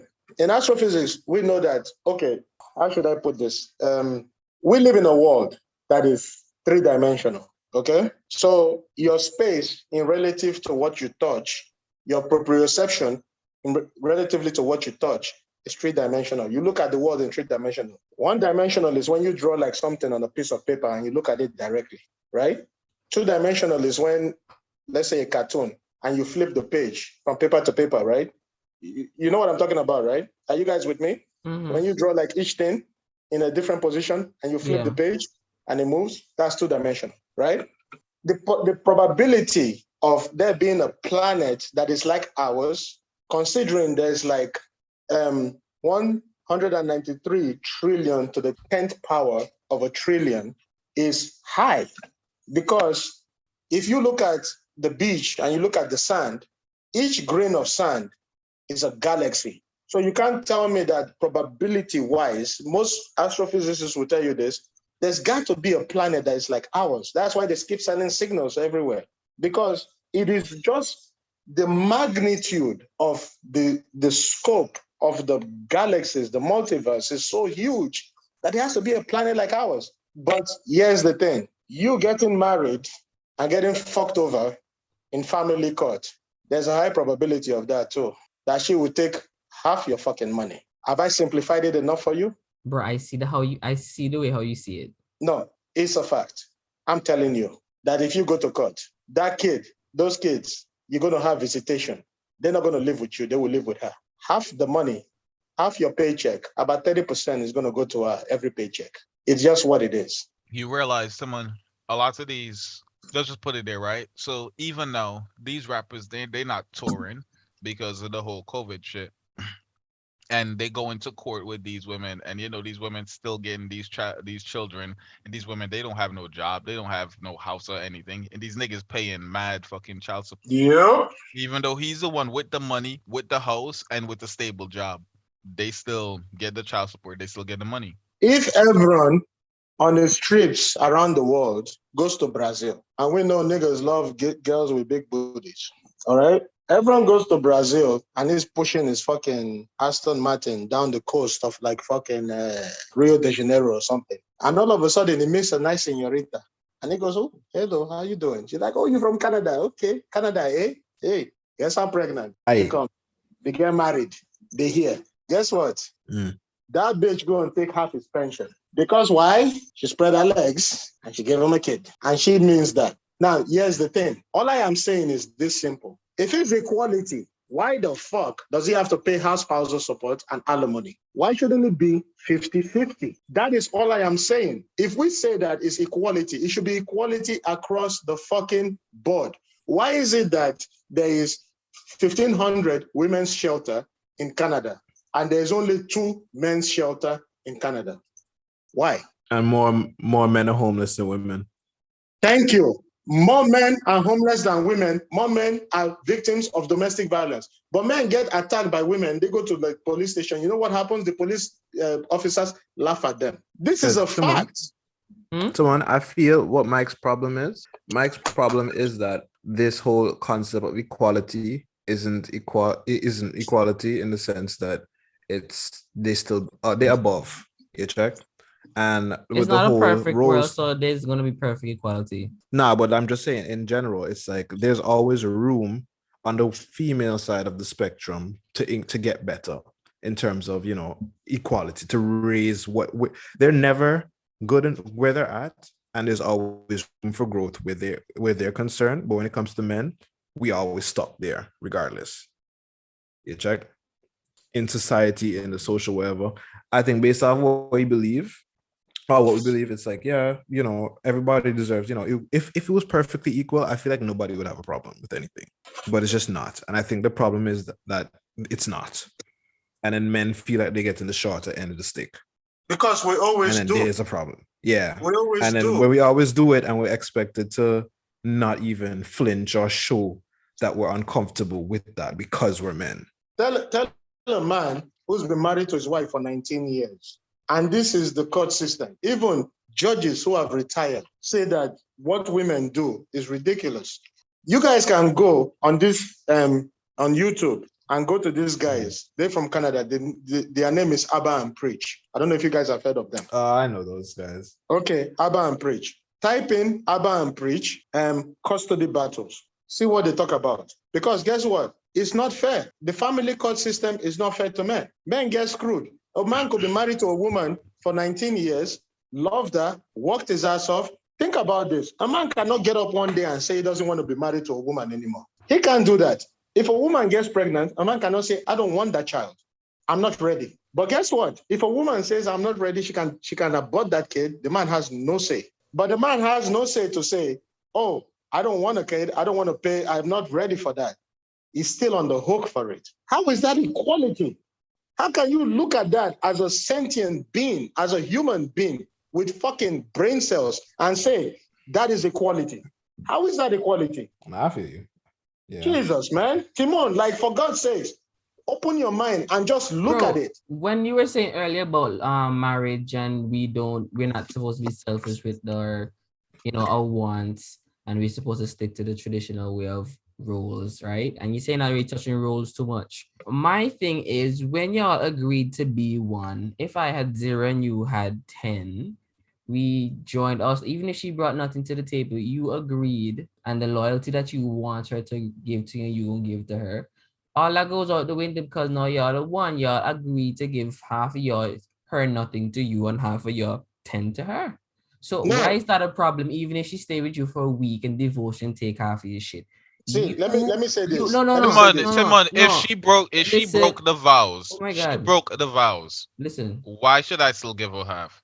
Listen, you ready? I didn't say nothing. I've been listening to you. Okay, so I'm saying, right, in this situation, y'all already agreed this is what it is, right? And let's say, Mike was saying earlier that women are the ones that really sign the divorce papers, right? That's what you're saying. I'm not saying it. The statistics prove it. You can Google it. You can based on what you read on the statistics. You can go to Government of Canada website. No, you can go to Government of Canada website and you can look at it yourself. I know, it's not me. You brought information here, so I just wanted to clear up what you brought. What? Brought information. If you so Timon, carry on. If you file for divorce, it shows it. Okay. Right? So you're saying files, but I've heard of situations where the men bring to the table and the woman kept it for a minute. He's just like, you can leave anytime, but then they still complain when they leave. It's like if they cannot. Okay, I know it doesn't happen to all the women out there because that's not what I'm saying. Clearly, the stats there, not every man being maniacal or manipulative like that, right? I know that, but I'm just saying, despite who doing what first, who said let's done this or who said let's continue this, we both came to a decision. And even if you didn't believe that it was a possibility for some reason, because I guess they had more faith in the system than her, it's always still a possibility. And I'm saying when they leave, if it was her decision or your decision, it's a 50-50 because you already came into. It's like if you have a check and it bounced, you already said you're gonna do this, but then shit happened. You still have to pay the fines afterwards. Okay. So what you're saying, I agree with it. 50-50. That's fine. But if you look at the court system, possession of the kids, custody of the children goes to the mother 98% of the time. Even 99.9% of the time it goes to the mother. The dad has to get visitation for his own child. How is that fair? If we say no, the dad the dads in the court system, even, dude, it's easy. You can look at judges who have retired from like judicial court, from family court and all that. They say it's skewed against men, okay? Because if you divorce, when the divorce happens, whatever, like, listen, if a guy cheats on his woman, okay, and this happens, let's look at ourselves. It does happen, right? If a guy cheats on his woman and he's a fucking piece of shit, treats her, or he hits his woman and he's like abusive and slaps her around, oh yeah, she should take him for everything. Hell, she should send his ass to jail. One thing I don't condone is any man hitting a woman. In that sense, if you're an abusive man, okay, and you like abuse her, punch her, use her as a punching bag, of course you should go to jail. None of us are sitting here and saying that, oh, that's okay. No. But the thing is that is an extreme. A majority of the men, a majority of us live in the middle. And that's what I keep saying to you, Timon. There's extremes on both ends, but most of us live in the middle. If you and your wife goes through a divorce, please, for God's sake, I'm begging you, Timon, just listen to what I'm saying. If you and your wife go through a divorce, you have every right to have equal partnership with that kid. Like, you should have 50-50, but it does not happen in the court system. I know, I get that. It never happens. It's not fair in that regard. I mean, No. the reason that doesn't happen is because you kind of have to still think about the kid. Because having a kid uproot and then go somewhere else and da da da da da. What if I live in a different state or I live in a different city? Then what school is this kid gonna go? The kid gonna go to school by the mother for 2 weeks and then school by me for 2 weeks and then back to the mother for another 2 weeks. No, but I understand that. Like, if you so this is what I'm saying. Obviously, situations are different. Okay, so if you, let's say you live in a different state, that's fine. But you should have access to your kid. And you should be able to like say, okay, but a lot of these women, because of the way they think, and let's not argue with each other. And listen, Jaron, even everyone understands this. A lot of Black women's friends keep them single because of bad advice. Like, they tell them the wrong fucking things. They listen to idiots like fucking Steve Harvey and all that shit. They're like taking in bad information. You know what it is too, Mike, though? The thing is, though, a lot of those times, it's because the way how I see women move is you hurt a woman once and she forever hold that against not just you, and they take that with everybody else. Honestly, this day and age, these women, they don't even get hurt yet, but they already on the defensive. They already ready to defend. Yeah, that's true. What hasn't even been broken. So it's like, and I feel that came from niggas. It's like, but at the same time, it's not like it's the quality of the niggas they choose. Yeah, it goes back to that too. That's what brings me, and that's where we're trying to get Timon. And everyone, what you're saying, I understand, but that's why we're trying to get Timon to look at it this way. The guys that these women are dealing with, they deal with the same guys over and over and over, because these are the kind of guys that are popularized in the media as, oh, this is the alpha male, this is the dude, this is the man, this is the gangster. But instead of them to look for a guy who's like, it just done so, bro. Bro, I know some intelligent ass women, some intelligent, independent, would make great wives in the sense, they're capable, they can do everything and more. Like, nothing wrong with these women except their taste in men. Exactly. Because another part of it is they think that it's their duty to actually support men, and because they think it's their duty to support men, they find broken men. They find men that aren't men. Or they find men that aren't men, and they try to build life. Yes, it doesn't work all like the that. man needs them to be in the sense. I'm like, yo, meet someone that you can make your best friend and wife that person. No, but you see, but the thing is this, right? The guy that you could make your best friend, he ain't sexy enough. He's not tall enough. He's not in the best shape. He's not this, he's not that. Then that's her loss.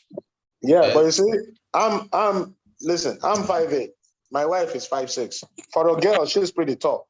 You understand? But when I went up to her, I spoke to her. The thing is this, right? When I was in high school, I took L's. I went to chicks like, hey, this girl, whatever. And guess what?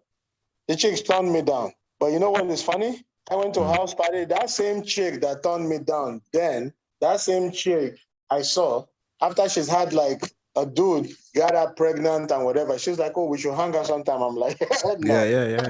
Your modest. That ship don't sail. You understand? Yeah, But that's this how is they what move. these women It's like, do. yeah. I can ask Timon, I can ask you, Jaron, I can ask you, Everon. You guys will have a story of that situation. That there's the chick that was your girl. Like, you're like, oh my God, this chick is the fucking bomb.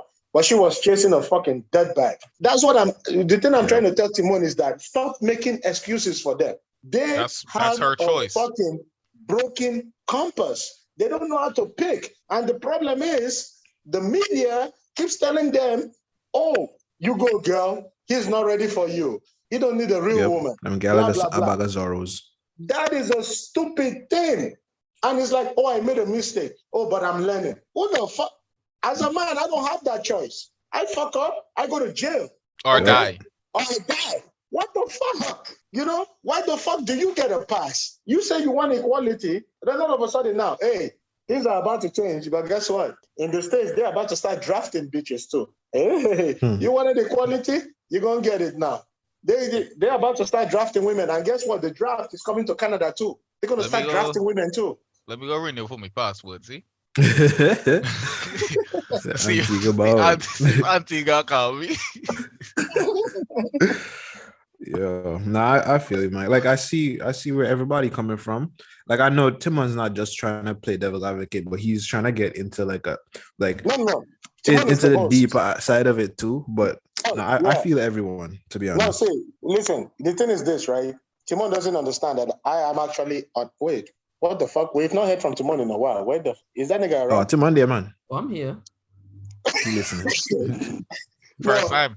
No, Timon, I'm on Timon's side, and I keep saying this to him. I'm on his side. I'm actually fighting for his rights.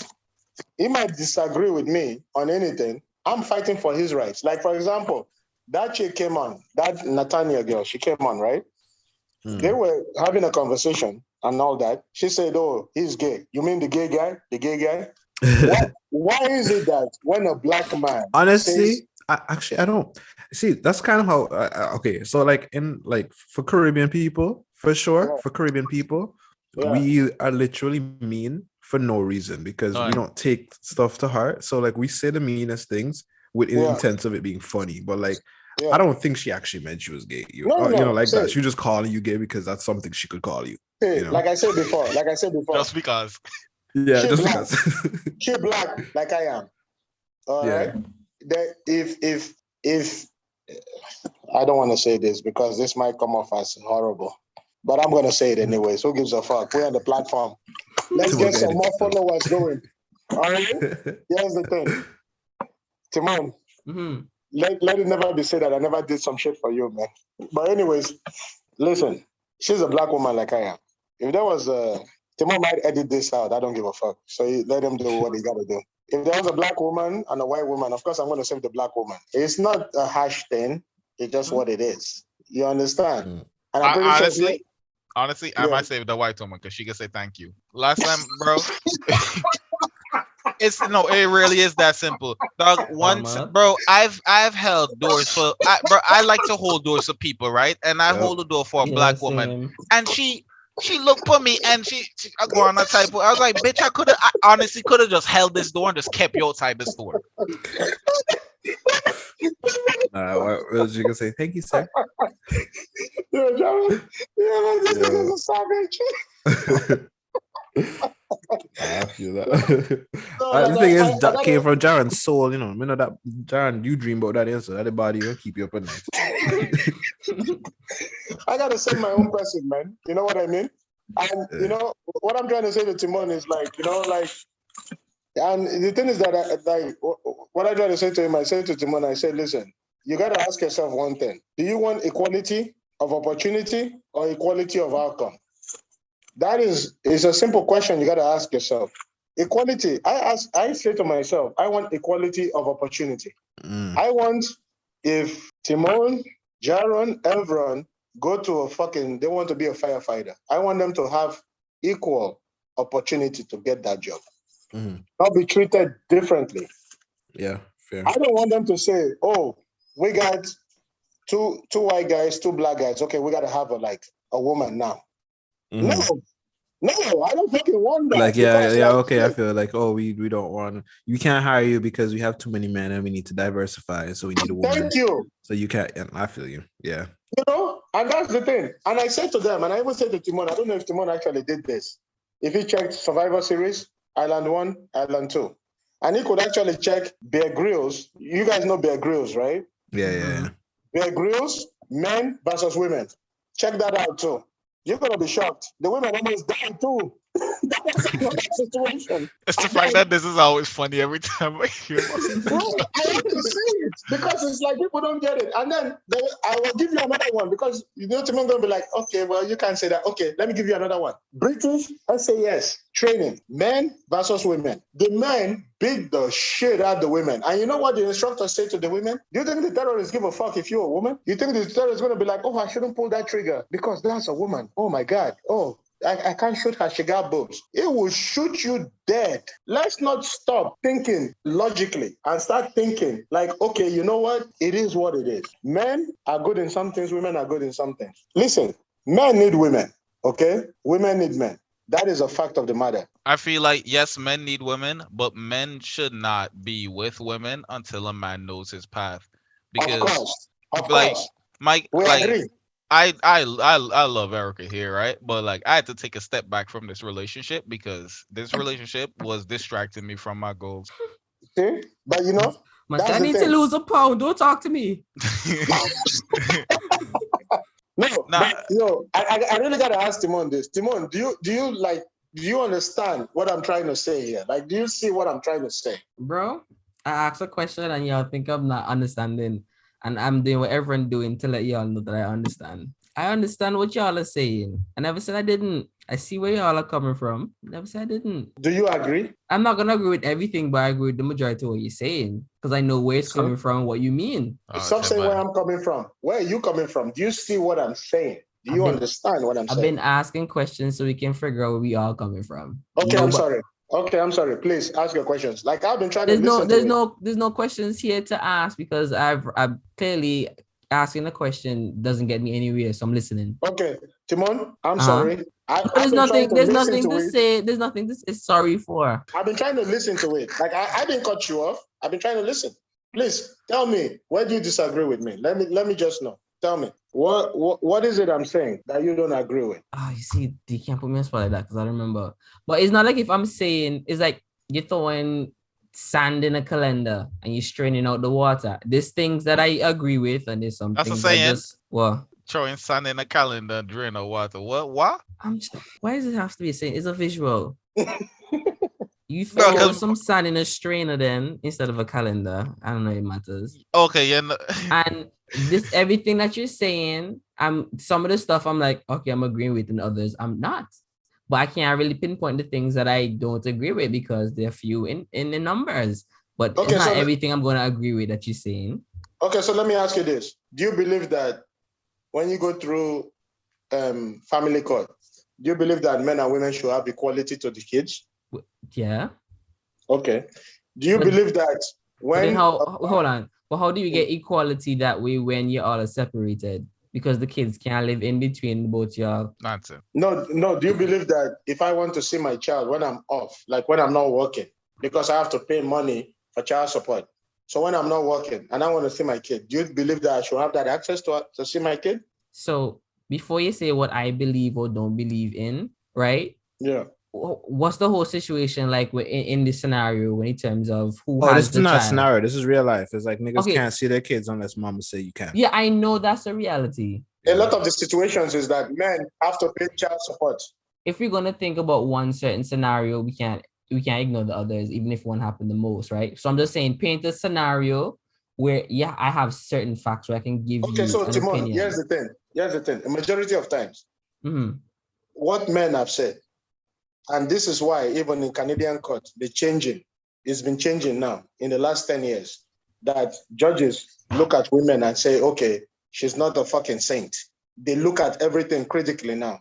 So because of the feminist movement has pushed it so bad that in courts now, there's a backlash I don't know how it is going in America. Maybe Jaron can be able to say more, but everyone knows what I'm talking about, right? If you look at it now, there's a lot of, I have friends who pay child support, right? And there's a backlash. What situation was 10 years ago is different from now. So women can't just claim shit right now and it goes. Now the court is like, no, fuck that. They like looking critically at everything now. You understand what I mean? So what I'm saying is this, right? Do you think a man, because he has to work to pay child support, right? To make sure that the kid is okay. So he has to work hours, like hours and hours. He has to work 60, 70, 80 hours. When he has his off day, do you think he should have access to that child? Yeah. You have to think about that. The thing is, yeah, but remember these kids, like there's also the chance that the kid probably don't want to see this dad because the mother been poisoning this kid. That's what I'm saying.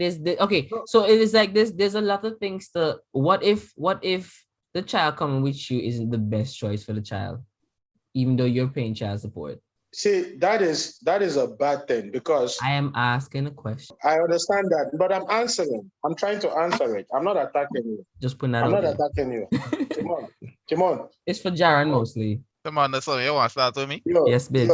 Yo, Timon. Yo, Timon. You're all right, man. You're all right. No, what I'm saying is this. Obviously, like the kid, that's the most important thing, right? Mm-hmm. The child is most important, right?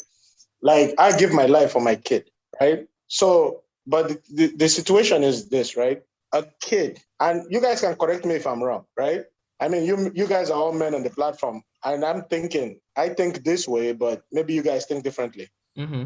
Am I wrong to say that a child needs both parents? No, definitely Exactly. not. A child needs its father in their life. Exactly. So, especially if it's a boy, the boy needs the dad.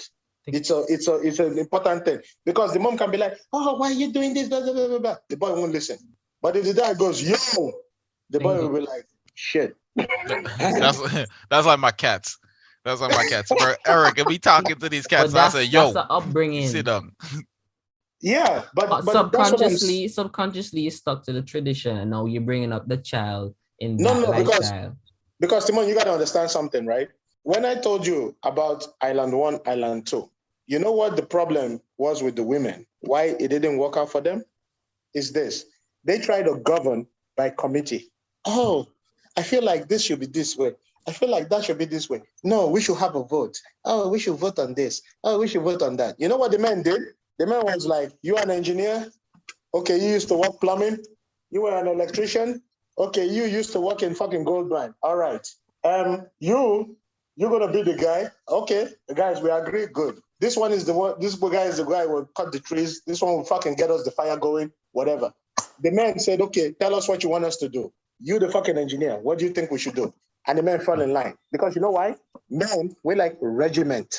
That's why you have sergeants, captains, commanders, lieutenants, majors, generals, like that. Because we follow regiment. We get shit done quickly. We don't give a fuck about our feelings. We go what it is for the group. Because we got to get that shit done. Because guess what? Who gives a fuck about group if you're outside and the rain is pouring on you? Do you get it? We think differently. Women are emotional, men are logical. And that's what I'm trying to say to you, Timon, is this, right? I am trying to get women to think differently, to look at men differently, especially Black women. I feel like that's a lost cause, and I feel like your main focus should be on educating men on their self-worth and understanding their self. Because once a man knows himself, then the type of woman that he goes for or the type of woman that he attracts, it gets higher. Yeah, Jaren, I understand what you're saying. And obviously, men's self-improvement, that's a big thing. Like, and we had this, in the beginning of this podcast, we talked about it, like men should do better. Men should like achieve more. But this is where I have to agree with Timon here. Like, yes, I'm not giving up on women. Like, I think we can get through. Even if we get through to like 10% of them. And we say, because it happened in my family, remember, Jaron, I was telling you, like the girl that, she was like forever single.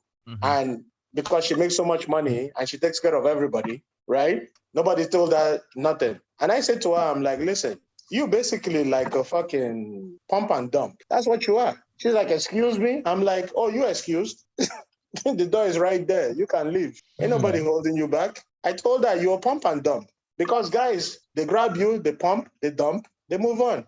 You're 37, you're on the other side of 40, you're going to be there soon. What the fuck you being picky for? And guess what? I was able to introduce her to a guy who is a construction worker, who has his own like renovation company. She wouldn't have looked at the guy twice. But now, guess what? They married, she's pregnant, and they're happy. You see what I mean? Because why? I told her, take your feminism, roll it up, and throw it in the fucking trash. And get your shit in order. Like, let that shit go. That feminism crap, you got to let that go. And you know what she told me? She said to me, I was talking to her like 2 days ago, maybe 3 days ago. She said to me, she's like, the best thing to ever happen to me. She's like, I used to think like a lot of these feminist women. And she's like, I don't feel more fulfilled than I do now because I'm with a guy that if I'm in trouble, if I have to lift something or I have to get something up, whatever, this guy is there. This guy, like, it's like, I feel so like fulfilled as a woman. She really says so? Huh? She really says so? She said that to me. She said she feels more fulfilled than a woman because she knows, like, if she's out there, somebody can protect her. Somebody got her back. We all need somebody in this life, man. We're social beings, independent woman shit doesn't work. It doesn't fucking work. Well, the next podcast episode will be talking about life. And then we can really kind of figure out like where we really have these ideas from. Because as a person, and we're gonna close off right now because man's have shit to do in the morning. So we're gonna pray after. Anyways, so I know as a person, I think I am not gonna say fully free in the sense of the word, but in terms of my thoughts, I do what the fuck I want. You know what I mean? It's like I evaluate it. I evaluate the risk. I evaluate the profit. I evaluate everything from as far as my mind can compute it. You know what I mean? I understand. So I feel like when I make my choices, even if it's at the spur of the moment or driven by logics, I came to my own conclusion because I view things differently than other people. And you might say, hey, Timon, why would you step on a snail? And I'm just like, well, I need tetanus. And you're like, why? Don't ask me my business. I came here. Why? Why? Because that was stupid. Exactly. It might be stupid to people who look right, and it might also be stupid to me. But maybe I did it because I'm trying to get ransom money. I don't have to explain why I do the things that I do, but there's probably a good reason or reason that I think is beneficial to me. You don't have to explain things, but if you do something that stupid, I feel like you have to. I think it's in your best interest to explain. You know? To explain, yes, right. But then what if I can't explain it properly? Well, then there's a lot of things that go into happens. it. But I know people who just like, I've been doing this all along. People around me been doing this all along. So it's hard for me to step out to the bounds of the line because this is what I know. This is what I'm indoctrinated in. You know. That's how that's how poverty like stays the way it is. So when we make these decisions and we say it's just what it is or it's just that, why? But you need to understand, Timon, you as a man with purpose, right? You as a man with purpose. Why is purpose you're not going to that in this situation right now? Sorry for cutting you. But why is purpose something that you value that much? Because it's the reason to get up and to do things. It's a reason. It's the driving force of you. But what if music is my driving force to waking up and eating food is your driving force to waking up? Because it's not the same, right? Eating food should not be a man's driving. You can't say no. If music and food are the two options, and I take one and you take one, we both have purpose. You're going to say because my purpose is not your purpose, is not a man's purpose. Is what I want to know. Like, how do we determine what purpose is a man's purpose? That's why I'm curious. So you said music and food. So Timon, that's a misnomer because Timon, me as a man, right? My goal is to start a family and to provide, right?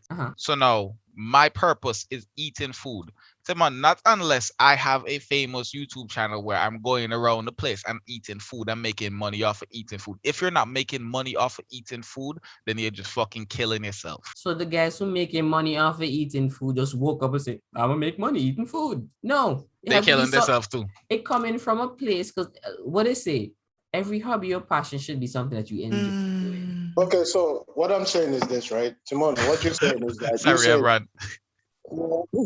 Everyone, you still with us, man? Barely. All right, let's end this.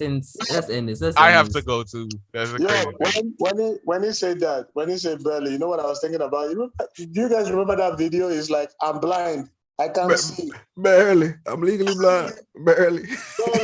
POP only that. Anyways, guys, thank you for joining us on the podcast tonight. I gotta say one thing before you go. Just you guys indulge me. Just a couple of minutes. Let me just say this, right? What I'm saying though is this, right? You said you gotta eat or do music. You know, one of it, you need it to survive, literally. You can't like focus solely on music and not eat. You would die. That's just a fact of it. Timon, what we're trying to say is this, right? I can't speak for anybody. What I'm personally trying to say is simple as this, right? No matter what, I'm pretty sure women are going to come on your podcast. They're going to say some shit, even though you invited them on now to have a serious conversation. Most of them chickened out. It's okay. This is what it is, right? They're going to say something. Yeah, they're going to say things. They're going to be like, oh, he's gay. Sure.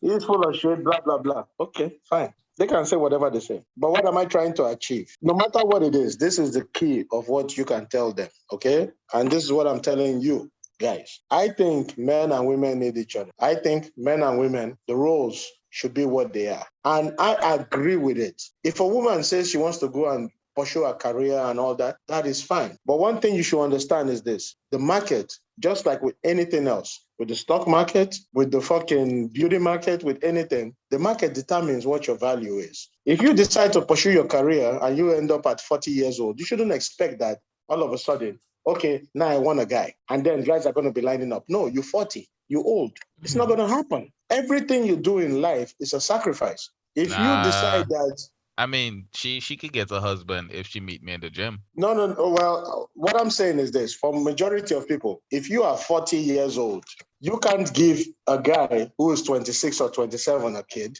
at 40 because it's a geriatric pregnancy. If you ask anybody who's a doctor at 40, it's a high risk pregnancy. They say don't do it. Don't do it. They say don't do it because the thing is this, right? You have to understand something because there is a give and take with that situation. What I'm saying to women is this.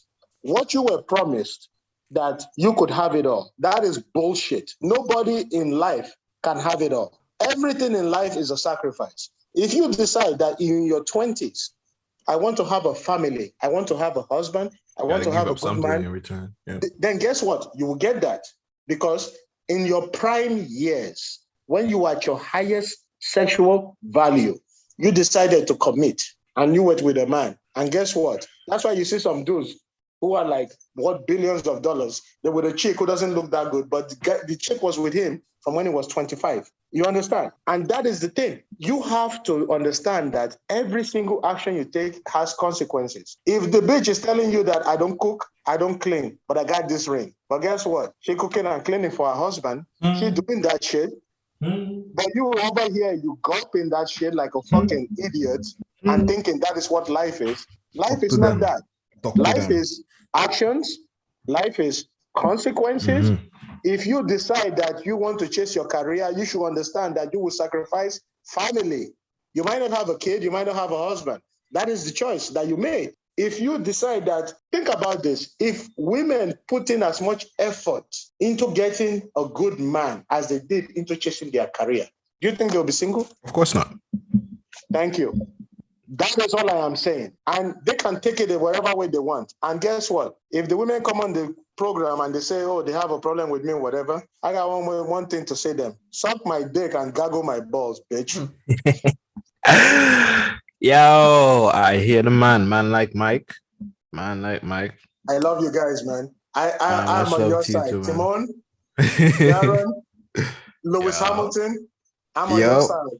We out, I'm bro. on all you guys' side, man. You guys are the man. I will always have your side. Don't worry. When Timon gets heartbroken, he will come and be like, "Fuck, you guys were right." I'll be like, "Hey, all y'all have to do is wait until the day comes, and then y'all can be like, yeah, I told you, nigga." "Don't worry, it will come sooner than you think." He'll come. The boy said, "I see it. You're This destined." man don't even say, "Man, I wish you just hold us as long as man possible." said, "No, God forbid you getting that shit." Wait, yo, what is the day? Yo, Everett, Jaron, mark this day. This is October the 16th, right? October 16th. You guys mark this day.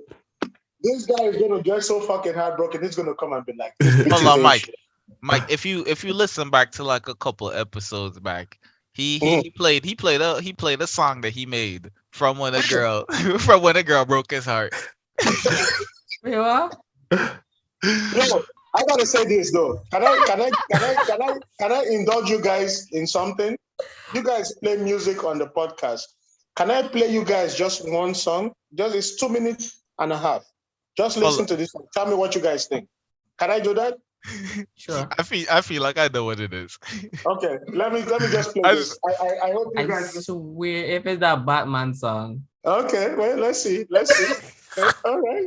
Because you know what? I think because Timon is a very artistic person, you guys are all like, I think he's going to be able to listen to it and go, I think there's something here. Maybe I can make something.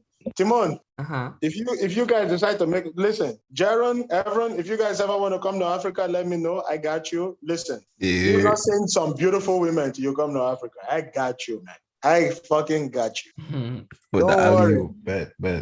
Yeah, man, I got you guys. Sean Kingston. All right. Fuck no. Hell no. The fuck? Don't listen to that shit. Okay. So, tell me if you guys like this song, okay? Yeah, send him on the song, the name, so you can look that up for real. It's called DJ Maforisa, Gotcha. Gotcha. Gotcha. Just type it in, you will see Mellow, Sleazy, and DJ Maforisa. As soon as you click it, you're going to be open to a whole world of Afrobeats, man. You guys going to be like, yo, how the fuck didn't I know this? DJ what? DJ Maforisa. Maphorisa. Oh, one of y'all just type it in the chat. Timon, okay. Hey. All right. Timon. Yeah, boy. Yeah, Timon is fine with that, see? Okay, all right. Win. Did you get the song? Gotcha? Gotcha. Timon, right.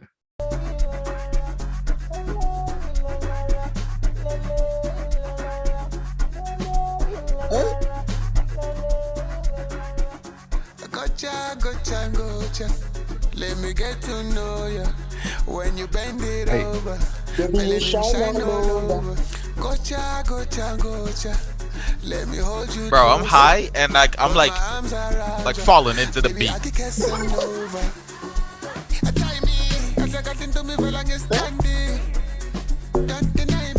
Okay. Not too many guys they like me.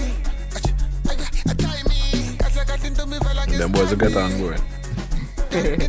Not too many guys they like me. Baby's all that. Would you say I'm not what I'm vibing? Baby's all that. Come on, you got some nice mic there, bro. Let me tell you. Nah, it's a hard song, man. I like the beat. Yeah, I like it. It's smooth. Mm-hmm. Yes, sir. And the beat, bro. It's I was falling into the beat. Yeah, bro. the tempo, like, I feel you. I got boy, make a run this up. I'm done one. See? Yeah, I couldn't match what you call it? Let me know properly. Yo, I will send you guys like different Afro beats. Yo, you guys gonna lose your mind. Oh yeah, I know. Afrobeats are tough though. Timon? Yep. Hope you guys have me as a recurring guest. If you have the chicks come, let me go. Oh, we know Mike ready for them. We know you're ready for them, man. No worries. It's a matter of whether or not they're ready for you. You understand? Oh, that's what it is. Listen. Exactly. So either way, you know. Whenever you need me, Timon knows. Whenever you guys need me, let me know. I'll come on. Mike is the pocket rocket. Yeah. All right, man. All right, yo. So thank you guys for tuning in once again. Thank you, Mike, for coming through on the pod. Hope you guys enjoyed. Everyone, Yes, sir. Jaron, Simone, please, thank you so much for having me on your platform, and I really appreciate for sure, it. man. Thank you It's so all love, much. man. Welcome It's all anytime, love. All right, brother. Take All care. right, see you bro. then. Take it easy.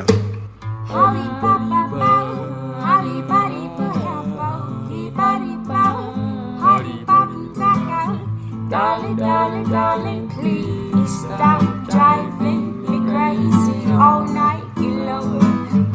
All right, dogs. Night. Yeah. Yeah, that tomorrow. Hard for edit, dog.